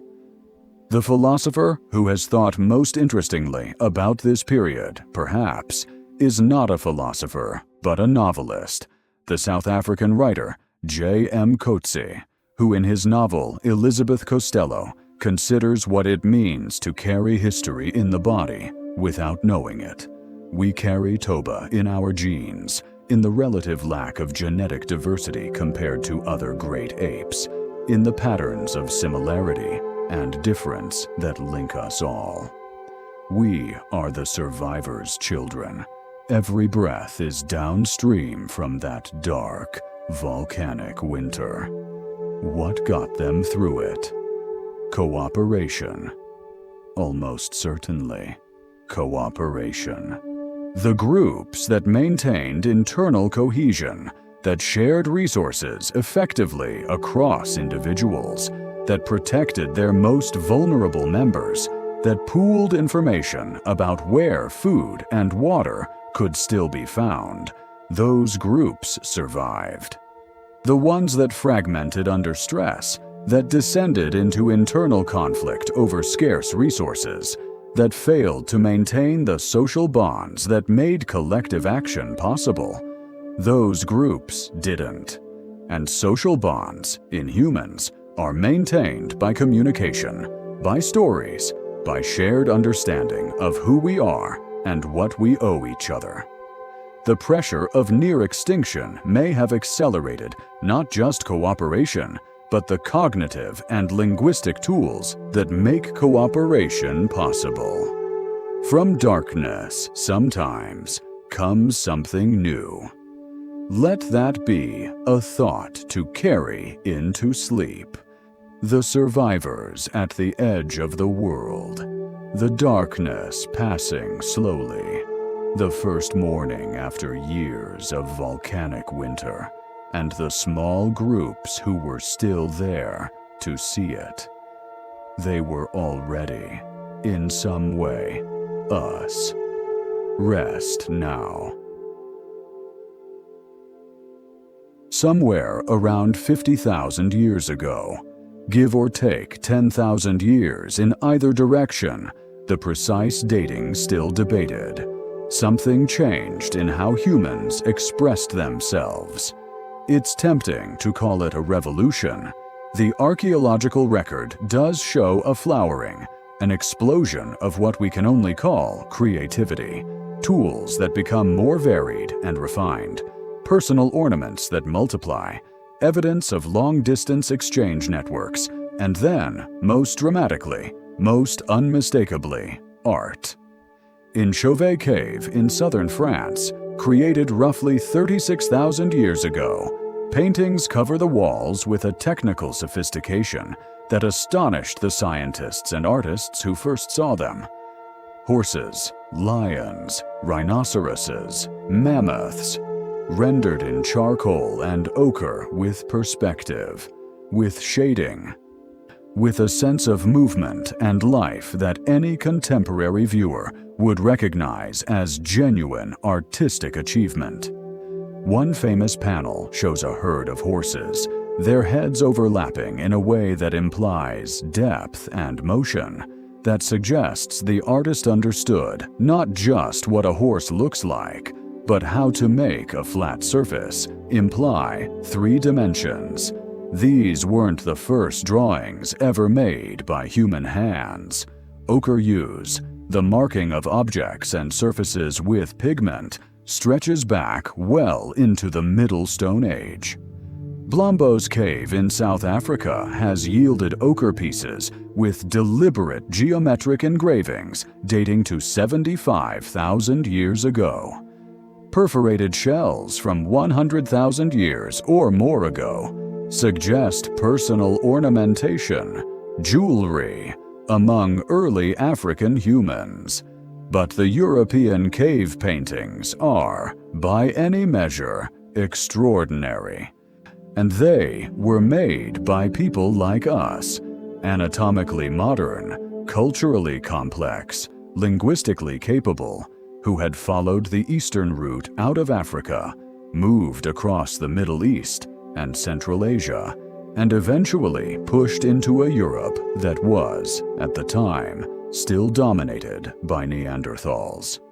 What drove the apparent acceleration of innovation and expression? Language is the most likely answer. Not language's invention. Communication, probably relatively complex communication, had existed in hominins for hundreds of thousands of years. But the development of fully modern, recursively structured, infinitely generative language, the kind that lets you say, imagine if, 10 years from now, you were standing in a place you've never been, watching someone do something that no one has ever done before. That kind of language may have reached full form somewhere in this period. And language changes everything, not because it lets you communicate what you're thinking. Other forms of communication can do that, but because it lets you think things you couldn't think without it.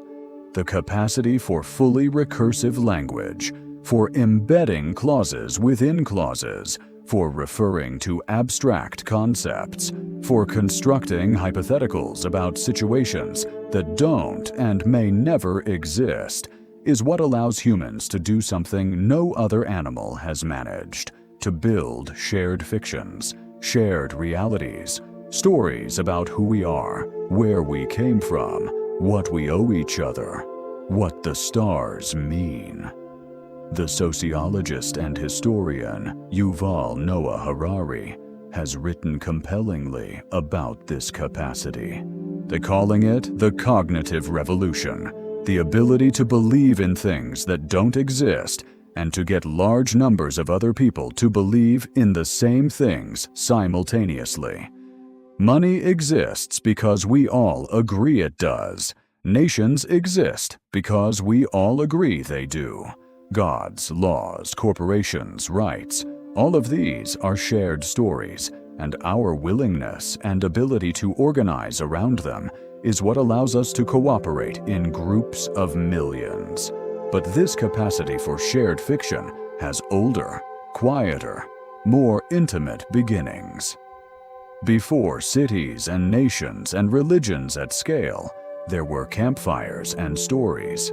There were the people who knew how to describe what happened yesterday in a way that made everyone listening feel as if they had been there. The people who could explain why the river flooded, or what the pattern of stars meant for when to move the camp.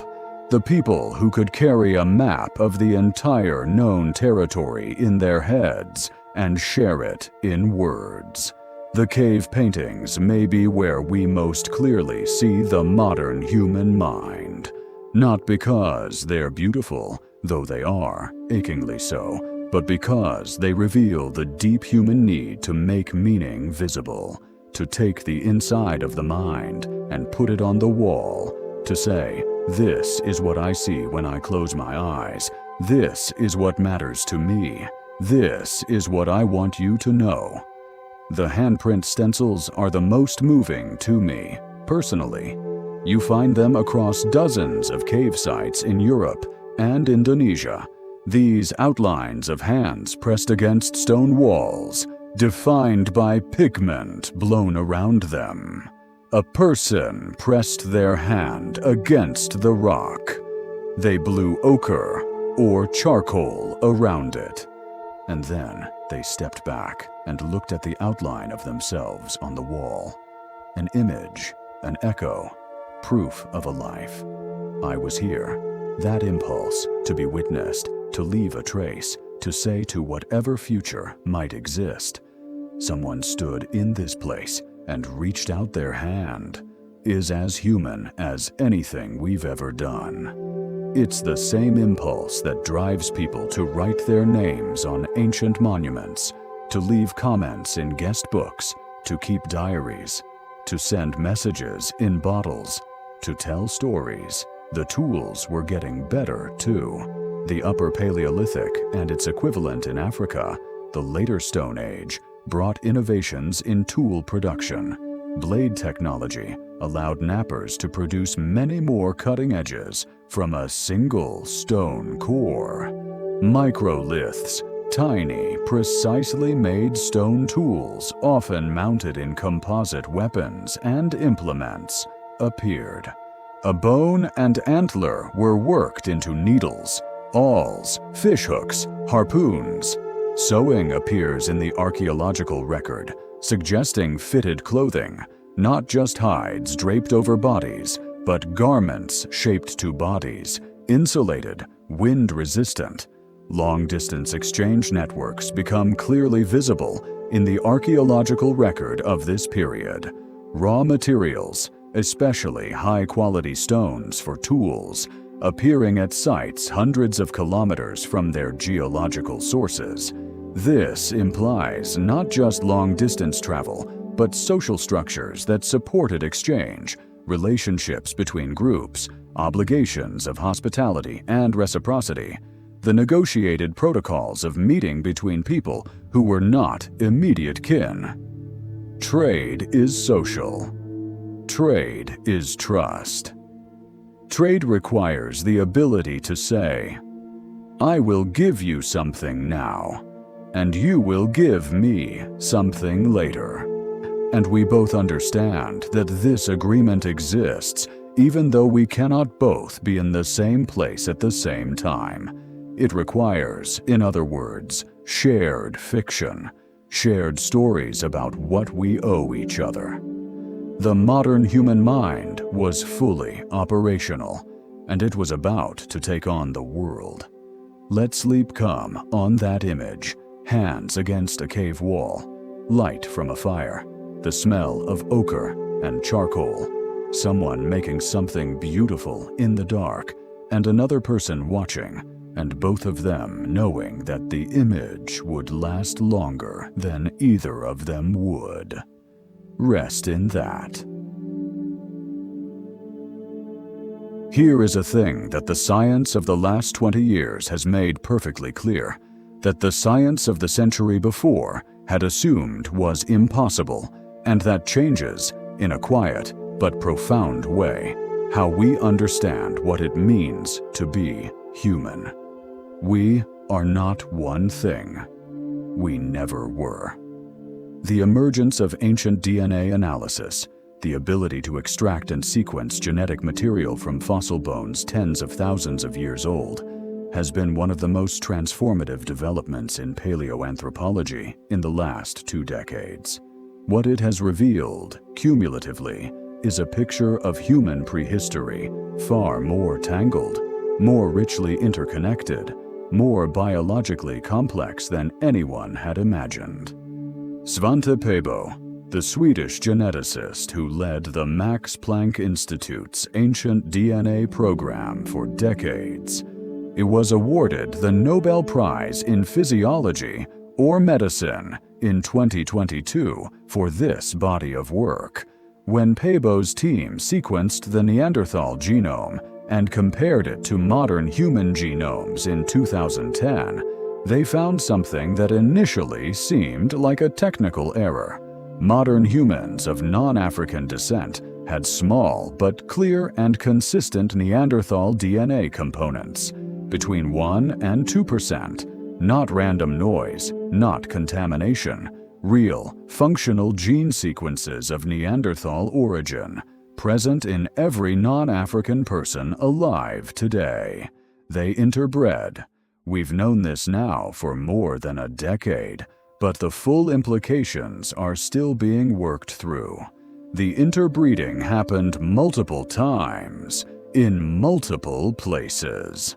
The clearest signal in the modern human genome suggests a primary contact event somewhere in the Middle East or the Levant, around 60 to 50,000 years ago, as the first wave of modern humans left Africa and moved into territories already occupied by Neanderthals. But there may have been earlier contact events as well.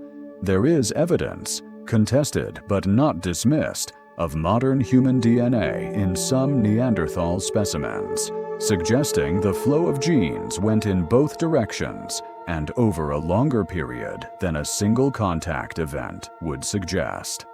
Similarly, the Denisovan signal in modern Asian and Pacific populations reflects multiple contact events across a large geographic range over a long time period. Some East Asian populations appear to show evidence of 2 separate waves of Denisovan ancestry, different groups with slightly different Denisovan components, suggesting that the encounters between modern humans and Denisovans were not isolated incidents, but an ongoing feature of human prehistory in Asia. And then there are the signals in African genomes, hints of ancient admixture with archaic human populations that have not yet been identified, whose remains and DNA have not yet been found. Ghost populations, the geneticists call them, species or populations whose existence is inferred from the patterns they left in other people's genomes without any physical evidence having been discovered. We were not the only ones here, and we were not simply victorious over the others. We absorbed them. They are in us, in the most literal possible biological sense. The Neanderthal genes in modern humans are not uniformly distributed. They cluster in certain functional categories and are absent or depleted in others. They are enriched in regions of the genome associated with the immune system, with skin and hair characteristics, with metabolism, with response to UV radiation. They are notably sparse in regions associated with language and social cognition. This pattern makes sense as the result of natural selection acting on hybrid genomes. When modern humans and Neanderthals had children together, those children carried a mixture of both parents' genes. Over subsequent generations, selection sorted through that mixture. The gene variants that helped their carriers survive in their specific environments were preferentially retained, while variants that caused problems were gradually weeded out. The Neanderthal immune variants helped early modern humans survive diseases endemic to Europe and Western Asia. The Neanderthal skin variants helped them cope with different UV levels at higher latitudes. These were genuine functional gifts from a different people. The regions where Neanderthal DNA is absent, around language genes, around regions associated with social and cognitive functioning, may reflect incompatibilities. Mixed ancestry individuals who carried Neanderthal variants in those regions may have had some disadvantage, may have had fewer children, and so those variants were gradually lost. Or the pattern may reflect other factors we don't yet understand. What does all of this mean for how we think about human evolution, about human origins, about who we are? The old picture, a single lineage, leading in a straight line from early Homo through archaic humans to anatomically modern Homo sapiens, with other lineages branching off and going extinct, is too simple. The real picture is a bush, not a tree, multiple lineages running in parallel, overlapping in time and space, meeting and separating, and meeting again. Multiple gene pools contributing to what eventually became modern human diversity. We are not the victors in a competition that eliminated all rivals. We are the survivors and the inheritors and the absorbers and the continuers. We carry the dead within us. The Neanderthal who pressed their hand against a cave wall in Spain 35,000 years ago is present in a small but real way in people alive today. The Denisovan who lived at altitude in Tibet, whose lung physiology was tuned to thin air by hundreds of thousands of years of separate evolution, is present in the lungs of Tibetan yak herders today. We are, all of us, composites. We are the meeting place of multiple histories. And that is not a complication of the human story.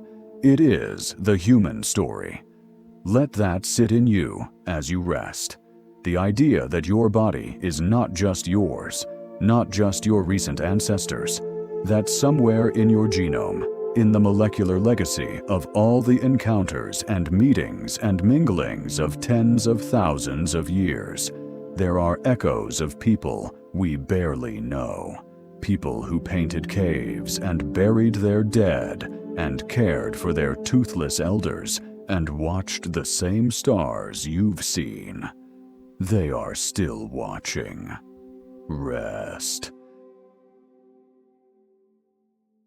Imagine standing at the edge of the sea, not a modern beach with its parasols and lifeguard stations, but a real edge, a raw, windswept shoreline in a world without roads or harbors, without any of the technology that makes the ocean navigable in our time.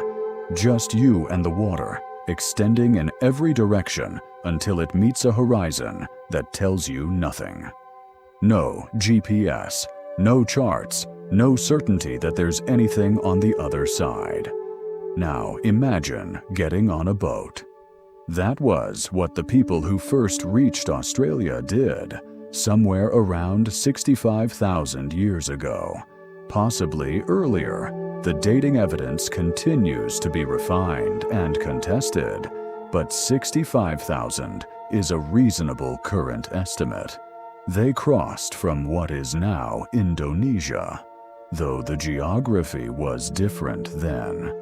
And with lower sea levels exposing land bridges and narrows that don't exist today, to what is now New Guinea and Australia, which were at that time a single continuous landmass called Sahul. But here's the crucial thing.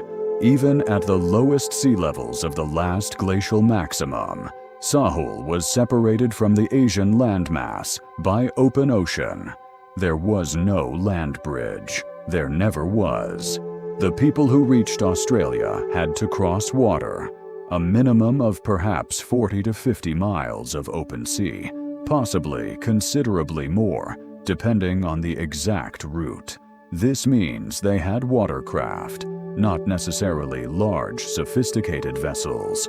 They may have used simple rafts of bundled bamboo or other buoyant materials, but watercraft capable of a multi-day open ocean crossing.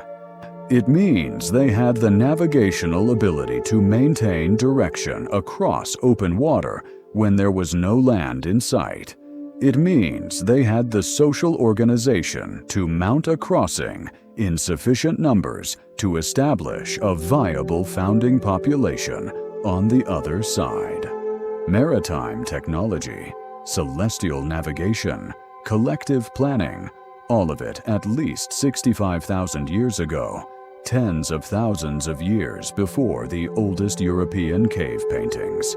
The people who reached Australia were, by any measure, extraordinarily capable, and the world they entered was extraordinary.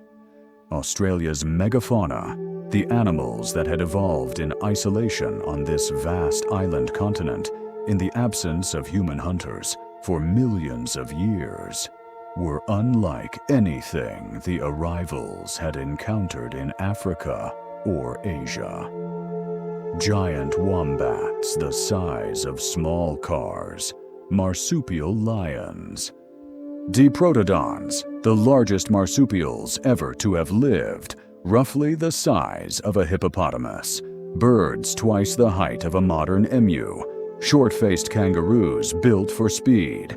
These animals had no experience of human hunters. They had no instinctive fear of the small, upright bipeds who arrived on the shores of their continent. They were, by the standards of prey animals that had evolved alongside human hunters, catastrophically naive. Within somewhere between 5,000 and 15,000 years of human arrival, the vast majority of Australia's large mammals were extinct. The debate about human responsibility for these extinctions is ongoing and sometimes heated. Climate change, the Pleistocene saw dramatic environmental shifts, contributed to ecosystem stress. But the correlation is stark. Wherever modern humans went, megafauna extinctions followed. In Africa, where large mammals had evolved alongside human hunters for hundreds of thousands of years and had developed appropriate flight responses, extinction rates are much lower. In Australia, New Zealand, Madagascar, the Americas, all places where humans arrived suddenly, bringing with them hunting techniques refined over millions of years, the extinctions were rapid and comprehensive. We were, from the very beginning of our global spread, a force of ecological transformation on a scale no other species had ever achieved. The peopling of the Americas tells a similar story on an even vaster geographic scale. The timing and route of the first human arrival in the Americas remains one of paleoanthropology's most actively debated questions. The traditional view that the first Americans crossed a land bridge called Beringia, connecting what is now Siberia to Alaska, and moved south through an ice-free corridor between the great ice sheets is probably correct for at least one major migration wave around 15 to 13,000 years ago.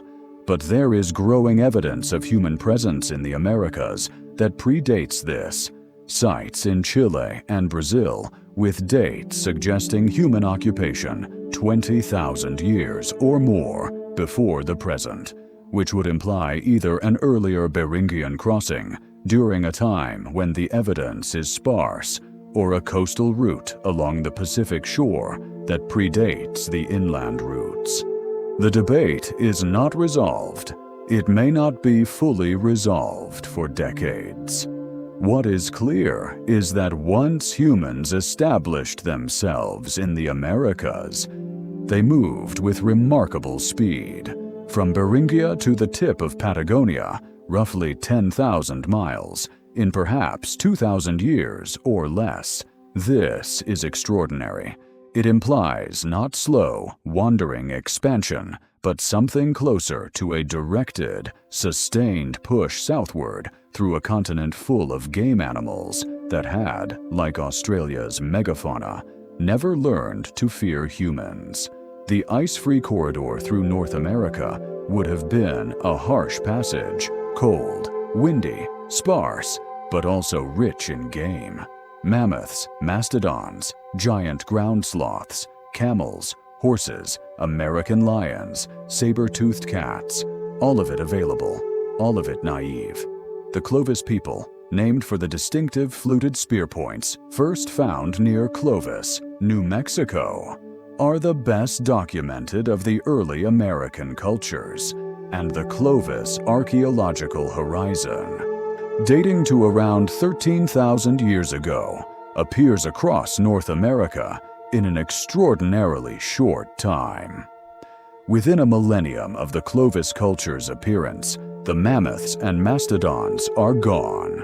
The American horse is extinct. The giant sloth has vanished. Again, climate change played a role. The end of the last ice age brought rapid and severe environmental disruptions to North American ecosystems, but the correlation with human arrival is simply too consistent across too many continents to be explained entirely by climate. We were magnificent and terrible. We carried fire and compassion and art and story across every continent, and we changed every ecosystem we entered, often beyond recognition. This is not a comfortable fact, but it is an honest one. And part of understanding who we are is understanding what we have always been capable of, both the extraordinary and the devastating. The Americas, once populated, became home to an astonishing diversity of cultures, languages, and civilizations, from the Arctic hunters who perfected the kayak and the harpoon, to the rainforest peoples of Amazonia who learned to manage complex ecosystems with a sophistication that Western science has only recently begun to appreciate. From the mound builders of the Mississippi Valley to the astronomers of Chichen Itza, from the cliff dwellers of the American Southwest to the weavers and engineers of the Andes.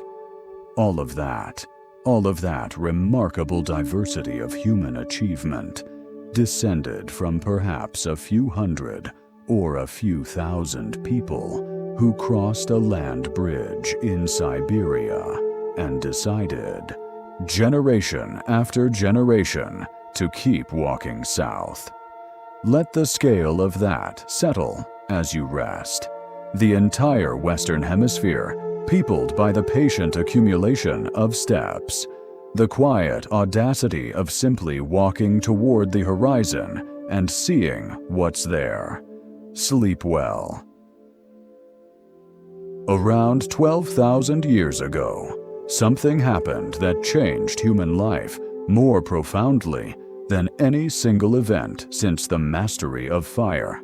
We stopped moving. Not entirely, and not all at once. The transition from mobile, nomadic hunting and gathering to settled agricultural life played out over thousands of years in different ways in different places. People had been in a loose relationship with wild plants and animals for a very long time before agriculture, harvesting particularly productive wild stands of grain, managing game populations in subtle ways, returning seasonally to particularly rich locations. The shift to deliberate cultivation and animal husbandry was less a bright line than a long, complex transition. But somewhere around 12,000 years ago, in the arc of land stretching from the eastern Mediterranean through the Fertile Crescent, what is now Israel, Jordan, Lebanon, Syria, southern Turkey, Iraq, people began deliberately planting wild grasses and selecting the individuals with the most useful characteristics, seeds that didn't shatter from their seed heads at maturity, because you could actually harvest them. Seeds that were larger, seeds that grew faster. Over hundreds of generations of planting and selecting, what had been wild grasses became wheat and barley, changed in their genetics by the accumulated choices of farmers who didn't fully understand what they were doing, but did it systematically anyway. Around the same time, or shortly after, goats and sheep were domesticated in the same region. Cattle domesticated somewhat later. Pigs. Dogs. Already domesticated from wolves in an earlier, separate process, became more tightly integrated into human agricultural settlements. The Neolithic, the New Stone Age, was underway, and simultaneously, independently, separated by thousands of miles and thousands of years, but following a similar logic. In China, rice and millet were domesticated along the Yangtze and Yellow River valleys. In Mesoamerica, the wild grass called teosinte was transformed through centuries of selective cultivation into maize, corn, one of the most dramatic plant domestication stories in history, since teosinte looks almost nothing like modern corn, the transformation being so radical that botanists spent decades after its discovery debating whether the relationship was real. In the Andes, potatoes, quinoa, and llamas.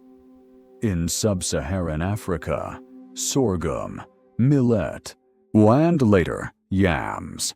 Agriculture was invented independently, at least 7 or 8 times, in different parts of the world.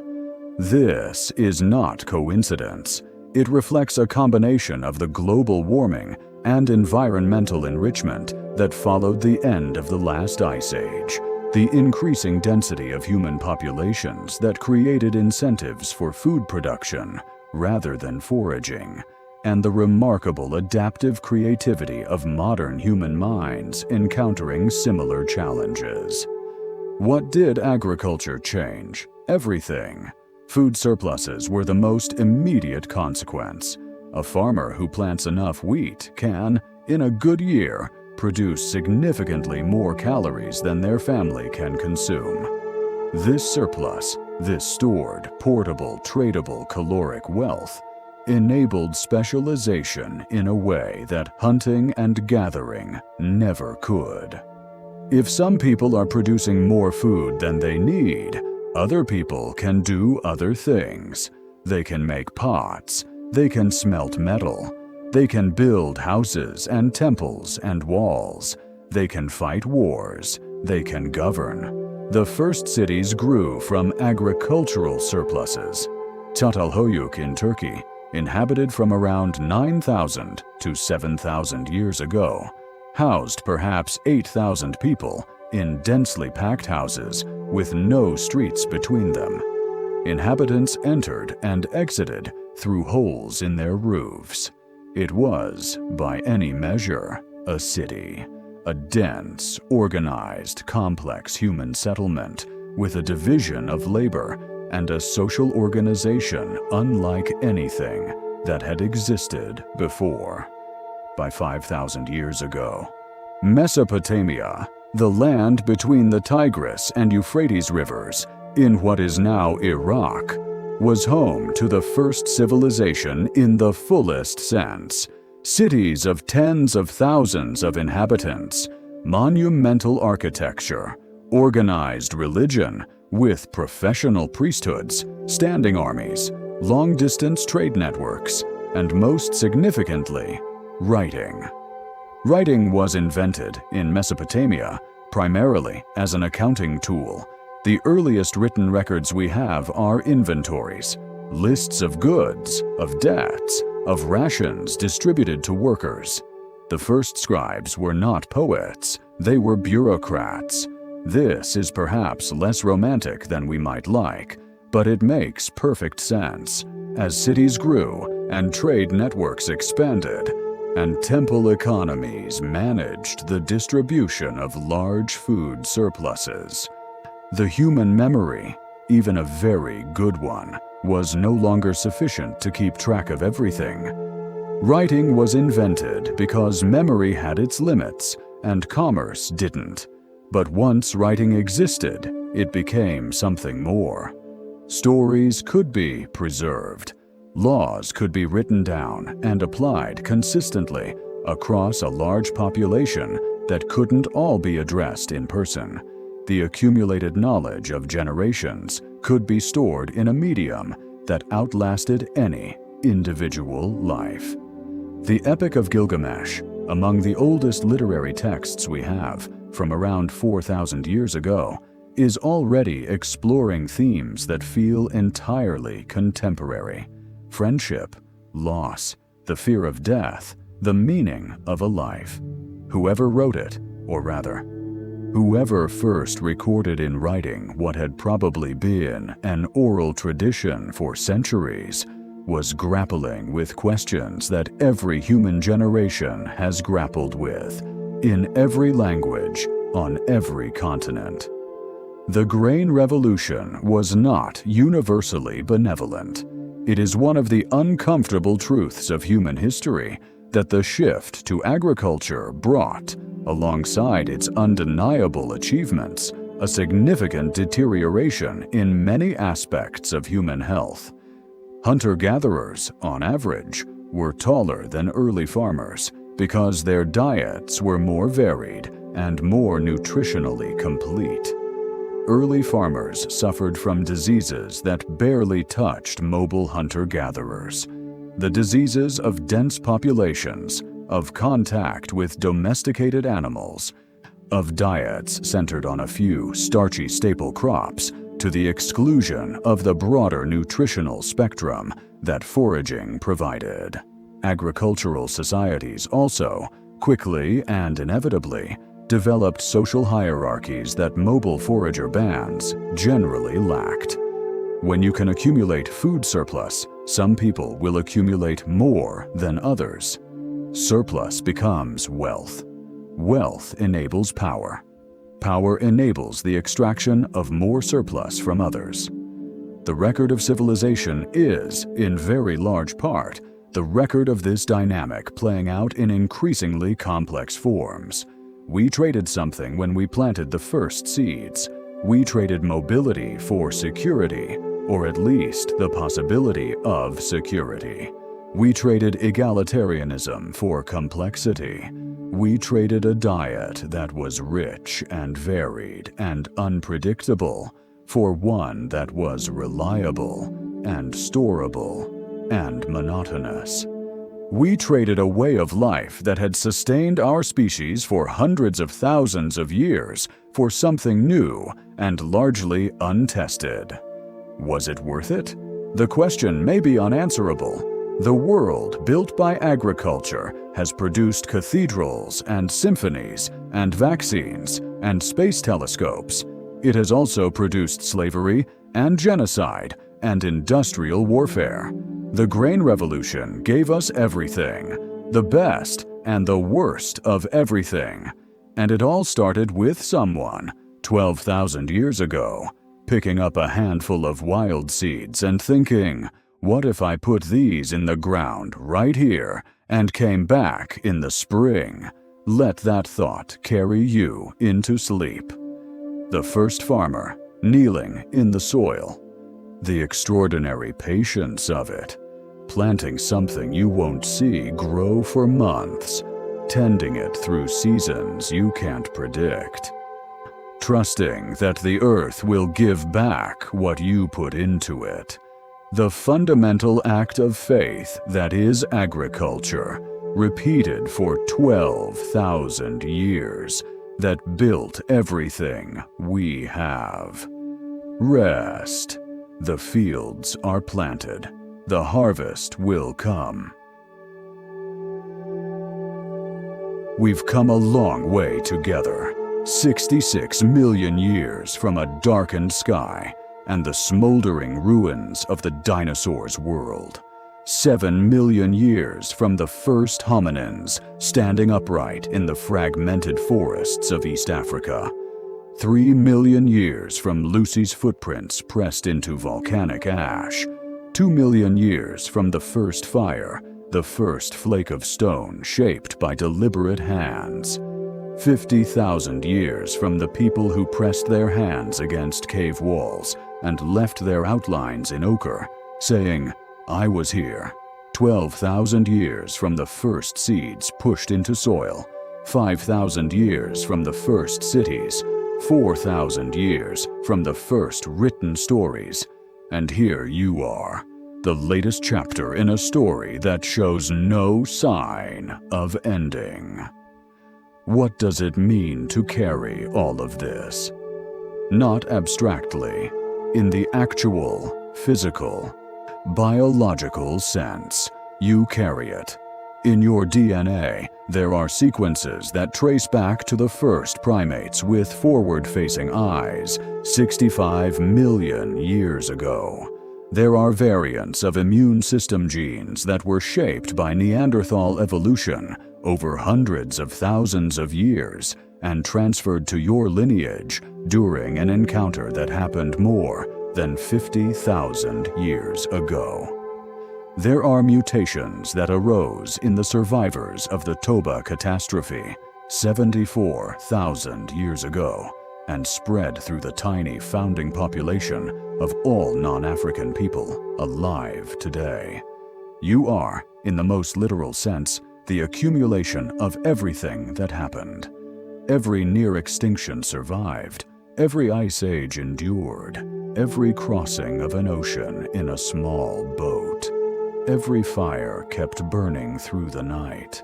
Every child taught to strike stone against stone, and to know which plants were safe to eat, to read the weather in the color of the sky. You are not the end of this story. You couldn't be. Stories this old don't end with any individual, don't end with any generation. But you are its most recent expression, the latest iteration of something that has been unfolding since before the continents were in their current positions, before the Himalayas had risen to their current heights, before the ice sheets of the most recent ice age had retreated to the poles. We are still evolving. The notion that evolution stopped when civilization began is incorrect. Selection pressure didn't disappear when we invented agriculture. It just changed its direction. Populations that have herded dairy animals for thousands of years have evolved lactose tolerance. Populations that have lived in malaria zones have evolved red blood cell variants, some protective, some costly, that reflect the ancient pressure of the parasite. Tibetans, as we discussed, carry Denisovan gene variants that allow them to breathe at altitude. The human genome is not a fixed document. It's a living record, still being written. But we have also, for the first time in the history of life on Earth, a species that can deliberately reshape the conditions of its own evolution. Agricultural selection transformed our gut microbiome, our immune systems, our skeletal morphology. Medicine and public health have dramatically reduced the selection pressure of early childhood disease. And now, with the development of CRISPR and other gene editing tools, we stand at the threshold of being able to directly modify the genome, to correct mutations that cause suffering, to potentially enhance capacities that evolution has not yet had the opportunity to develop. This raises questions that no previous generation of humans has had to face. Questions about what it means to be human when humanity is not fixed, when it is a moving target that we ourselves can aim. Questions about what we owe to the diversity of human genetic variation, which is itself the product of millions of years of different populations finding different solutions to different challenges. Questions about equity and access and who gets to decide. These are not questions for tonight. Tonight is for rest. But they're worth knowing are coming. They're worth knowing are part of the story we're still writing. What I want you to carry into sleep is something simpler, something closer. The awareness that the distance between you and your most ancient ancestors is not as great as it sometimes feels. That the person who pressed their palm against a cave wall in France 36,000 years ago and blew ochre around their fingers was motivated by something you would recognize immediately: the desire to make something beautiful, to be witnessed, to leave a mark that said they existed. That the Neanderthal who stayed with a toothless elder, who fed them and kept them warm through winters that would have challenged any modern survival expert, was acting on something you would call love. That the small group of survivors huddled somewhere in Africa as volcanic winter settled in, sharing whatever food they'd managed to find, keeping the fire alive. They were acting on the same impulse that leads people today to line up at food banks, to donate blood, to call a friend who's struggling. We are not so far from any of it. The astronomer Carl Sagan, in the last years of his life, wrote about a photograph taken by the Voyager 1 spacecraft in 1990 from a distance of about 4 billion miles from Earth. The photograph shows our planet as a tiny point of light, what Sagan called the pale blue dot. He wrote, "Look again at that dot. That's here, that's home, that's us. On it, everyone you love, everyone you know, everyone you ever heard of, every human being who ever was, lived out their lives. That pale blue dot is the accumulation of everything we've traveled through tonight. 66 million years of evolution. 7 million years of the human lineage, specifically. Every fire ever built, every handprint ever pressed against stone, every seed ever planted, every word ever written, every child ever born into a world that was uncertain and beautiful and full of both danger and grace. It's a small thing from 4 billion miles away. It's a small thing from the perspective of a universe that contains hundreds of billions of galaxies, each with hundreds of billions of stars. And yet, from the perspective of the story we've been tracing, from the asteroids to the apes to the astronauts, it is the most extraordinary thing imaginable. A planet where life arose and evolved and grew complex and eventually became conscious. And that consciousness turned and looked at itself and asked, "Where did I come from? How did I get here? Who were my ancestors, and what did they feel, and what matters, and what should I do with the time I have?" Those are the questions that make us human, not the upright walking, not the big brains, not even the language and the tools and the art. Those questions, the unanswerable ones, the ones every generation asks, and every generation partially answers and partially passes on to the next, those are the heart of it. You are, tonight, the inheritor of all of this. You are the heir to 7 million years of survival, and adaptation, and loss, and grief, and love, and creativity, and stubbornness, and luck.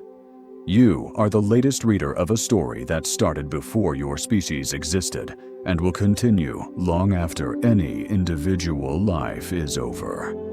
That's a lot to carry. But you don't have to carry it consciously all the time. Tonight, you can just rest. Tonight, you can let it settle into the background, the way the oldest parts of us always settle, into the rhythm of breathing, the weight of the body against the ground, the ancient mammalian comfort of warmth and enclosure and safety. The story will still be there in the morning. It's been here for 66 million years. It's not going anywhere. Close your eyes now. Let your breathing slow. Let the images of the journey soften and blur. The asteroid, the small mammals in the ruins, the first upright steps, the fire against the dark, the handprints on the cave wall, the first seeds in the earth, the cities rising beside the rivers, and you, here, now, breathing, resting, holding all of it lightly.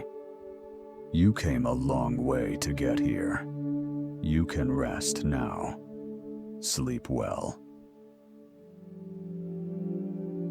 If you're still listening, welcome back from wherever sleep took you, or welcome to the end of the journey if you made it all the way through. We covered 66 million years tonight, the asteroid and the aftermath, the early primates and their forward-facing eyes, the fragmented forests of East Africa and the first hominins standing upright, Lucy and the footprints at Laetoli, the Handyman and the first stone tools, Homo erectus and the gift of fire, the Neanderthals who painted caves and buried their dead, the Denisovans in their Siberian cave, the survivors of Toba, the cave painters of Chauvet, the first people to cross the ocean to Australia, and the first to walk across Beringia into an empty hemisphere, the farmers who pushed the first seeds into soil and built everything that followed. And you, here. And at the end of it all, or rather, in the middle of it, since the story is still going. Thank you for spending this time in deep history. If this was your first time listening, I hope you'll come back. There are many more stories in these pages. If it was your 100th time, I hope the journey still felt worth taking. Leave a comment if you're so inclined. Where are you in the world tonight? What time is it where you are? I love seeing those. Tokyo at 3 in the morning, São Paulo at sunset, London in the rain. All of us on this pale blue dot, finding our way to rest. Sleep well, wherever you are. You are made of stardust and ancient decisions and 7 million years of survival. You are exactly enough. Good night.